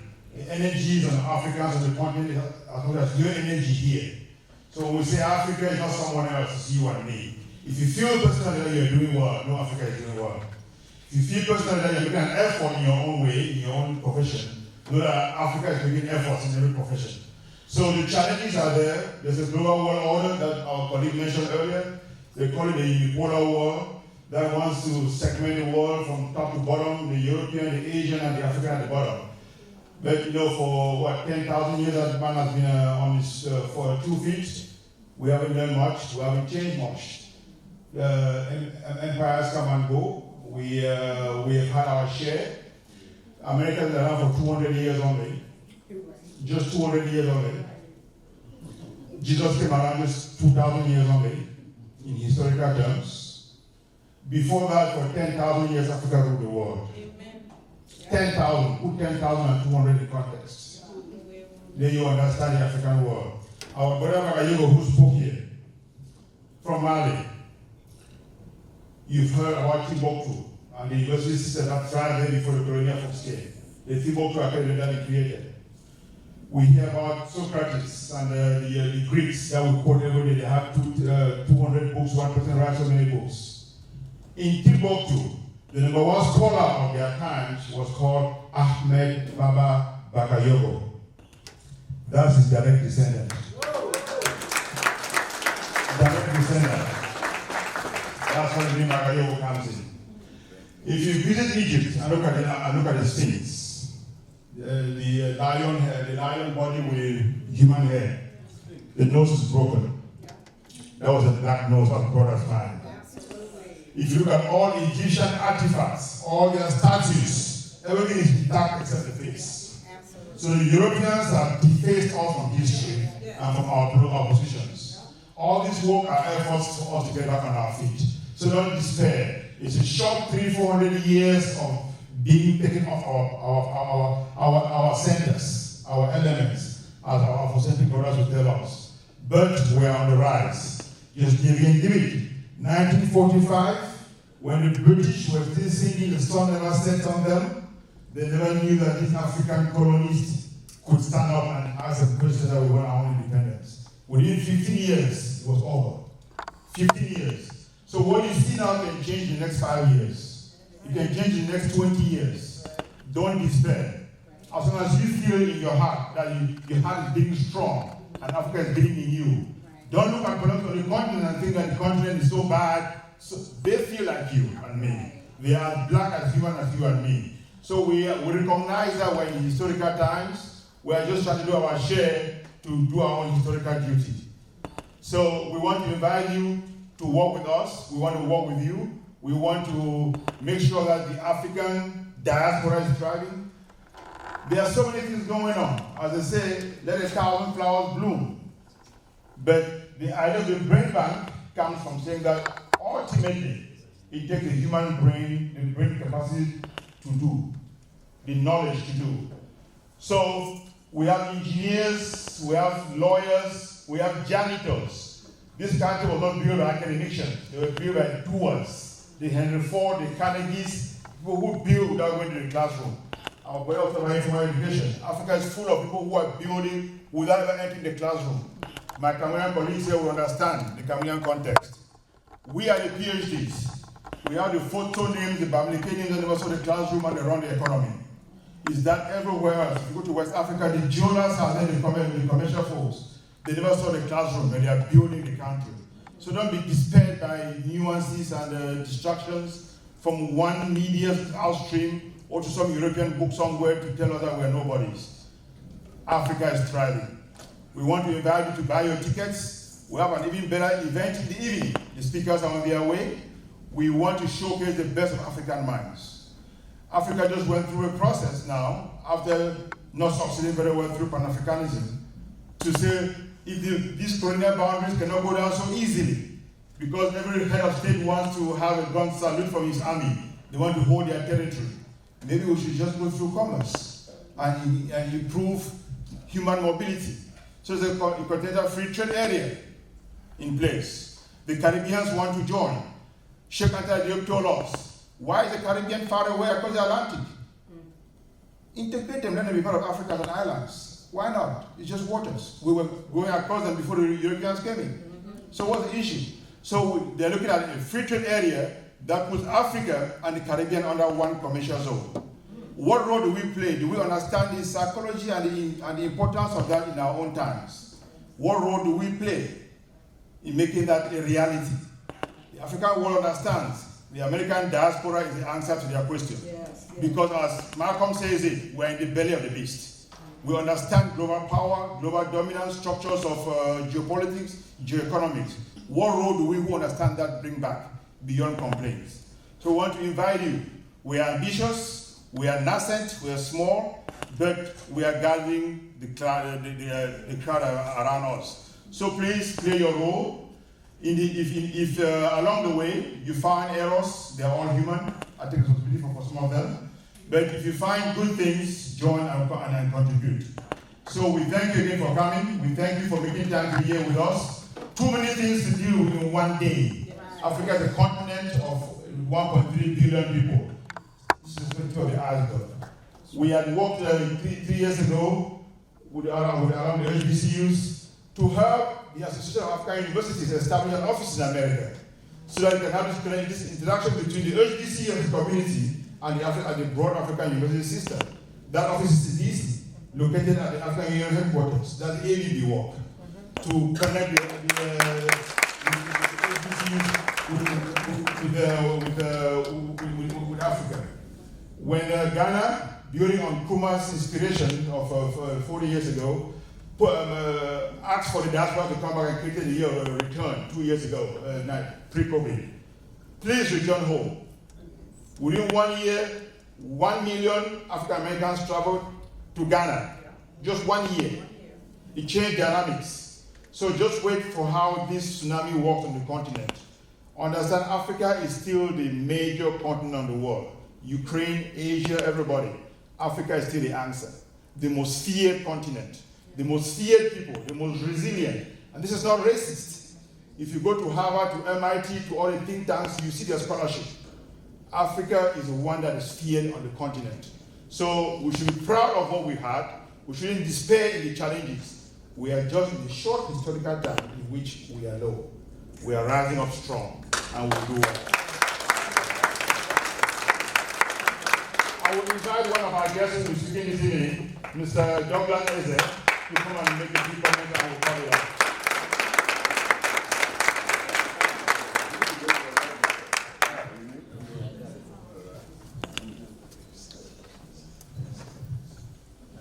This man is a great man. And Dr. Pam, Reverend Pam, also a great woman. This organization, awesome. I don't join a lot of organizations. I'm very private. You know, you can't tell on social media, of course, but I don't get myself involved in a lot of stuff. Very, you know, my circle is very small. You know, I don't mix around. You don't see me at African parties or nothing like that.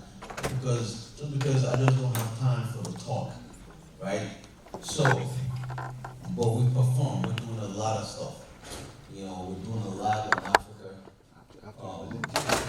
One thing I want to say, you know, coming here, when she invited me to come and understanding first what her vision is and her mindset is, that got me.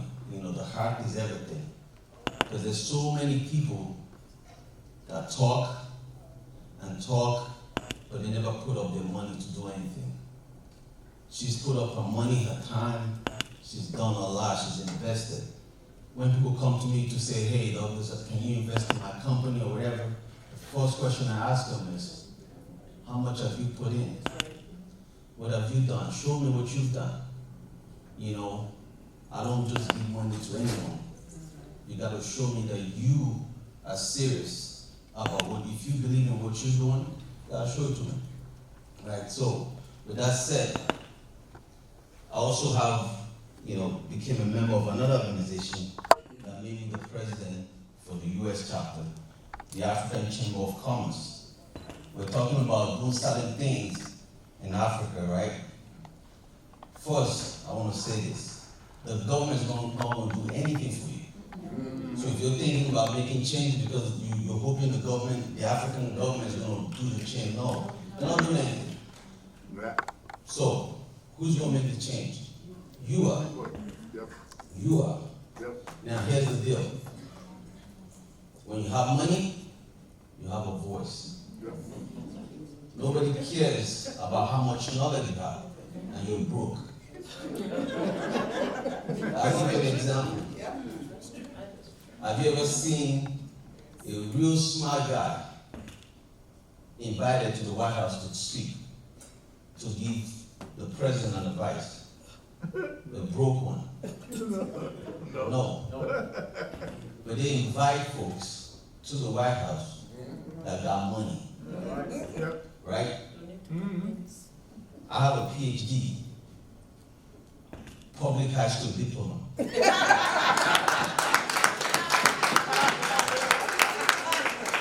From West Africa, Nigeria, no college degree, no masters, none of that. But came into this country and dominated in financial service industry. And I train a lot of folks that have a lot of titles. I don't have a lot of title, none of that. Understand this, I don't say it because I want to brag or nothing. I'm a very proud African. I'm very, very faithful to God because I understand that everything we do, if we do it correctly and you stay focused, you will succeed. Unfortunately for so many people, they come into America and they're still living like they're living back home. We talk about the Indians, the Asians. I remember going to Mumbai for business because we have a technology company. I'll tell you a little bit about that and who my partner is, so you understand. And I realized when we were talking to the folks, India has a lot of people. You think Africa people? India has a lot of folks. Their neighbor is the Chinese. They don't like the Chinese. They don't. They don't import nothing from China. They produce all their stuff. They travel. Once they leave the country, they're not looking to go back. They're not going back building mansions back home. We have a lot of Africans building mansions back home. But they're here, living in apartments, struggling. And rats and cockroaches are living in your mansion. Where your heart is where your money is. Once you understand, and there's so many ignorant folks and that don't understand that a Black American and an African, we're all Black. We are one. We are all one. Right on. When you keep saying the wrong things and even entertaining the wrong conversation, you need to start correcting folks.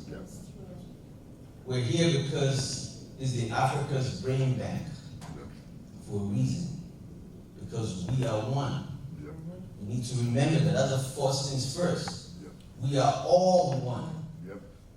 The reason I'm successful, it's not because I came from Nigeria or nothing.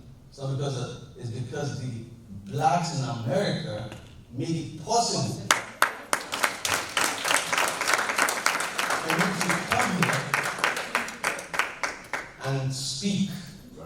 They made it possible for me to ride the bus. They made it possible for me to get on a plane. They made it possible for me to go eat at the restaurant. They made it possible for me to go to have my kids go to school. Understand that. Once you understand that and start realizing, yes, we're here, but we can never, ever look down on our ancestors that died. Understand that. Once you have that mindset that we are all one, then you start seeing how God will start blessing you. When you start treating people, even the waiter at a restaurant that's waiting you, understand that's God's child. So, tomorrow I'm going to be sharing a lot of great information. A lot. You know, some of you here, no problem. You know, if you want to be a part of it, you know, you go on website. This is a non-profit. It's a non-profit. You write off your tickets. It's a business expense. It's a donation. Remember that. Just like you donate to your church. Yes, indeed. You need to invest. Get that ticket for tomorrow. Event. Be a part of that. The African Chamber of Commerce, the president is a female. She's an intellectual property attorney for 18 countries in Africa. 18 countries in Africa. So many Africans in Africa have developed things that have been stolen. That have been stolen. I'll ask you all a question. There's a lot of Cameroons here, right? All right, let me ask you if you know this guy. I'm going to ask this question real quick. Hold on a second. So then before you finish that question, we have to vacate the space. Okay. And if you didn't have as much money as you had, I would go. We have safe and secure here. So,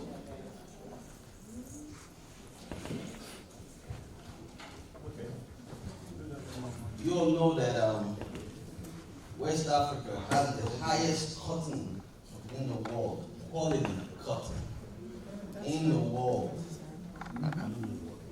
But we're not taking advantage of that. That's correct. We should.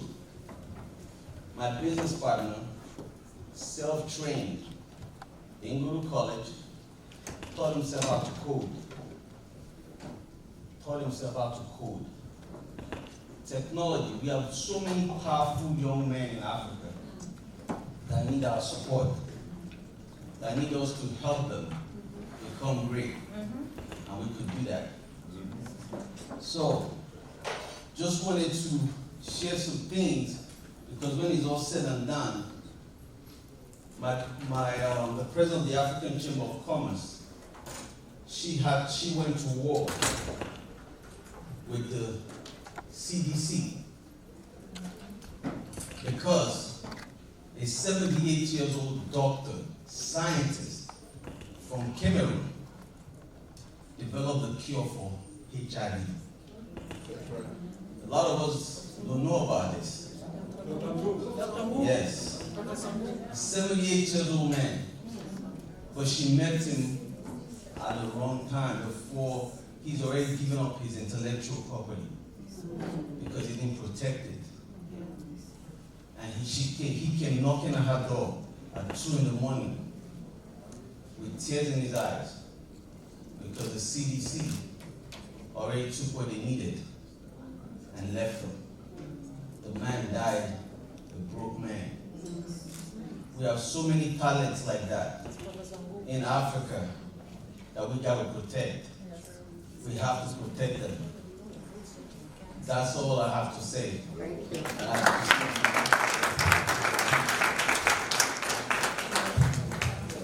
So this will be the concluding part of this morning. We have the annual symposium and gala. Come elegant. Buy your tickets early, please. They're only sold online, not here but in person. Encourage more people. If you like what you've heard this morning, there is even more and better in the evening. Encourage people to buy tickets, hang around, go have coffee, do other things, but please, we'll see you in the evening for the final phase of today. Now I hear there are pictures outside. Please join us outside for all the photo ops that you may want or you may need. Thank you.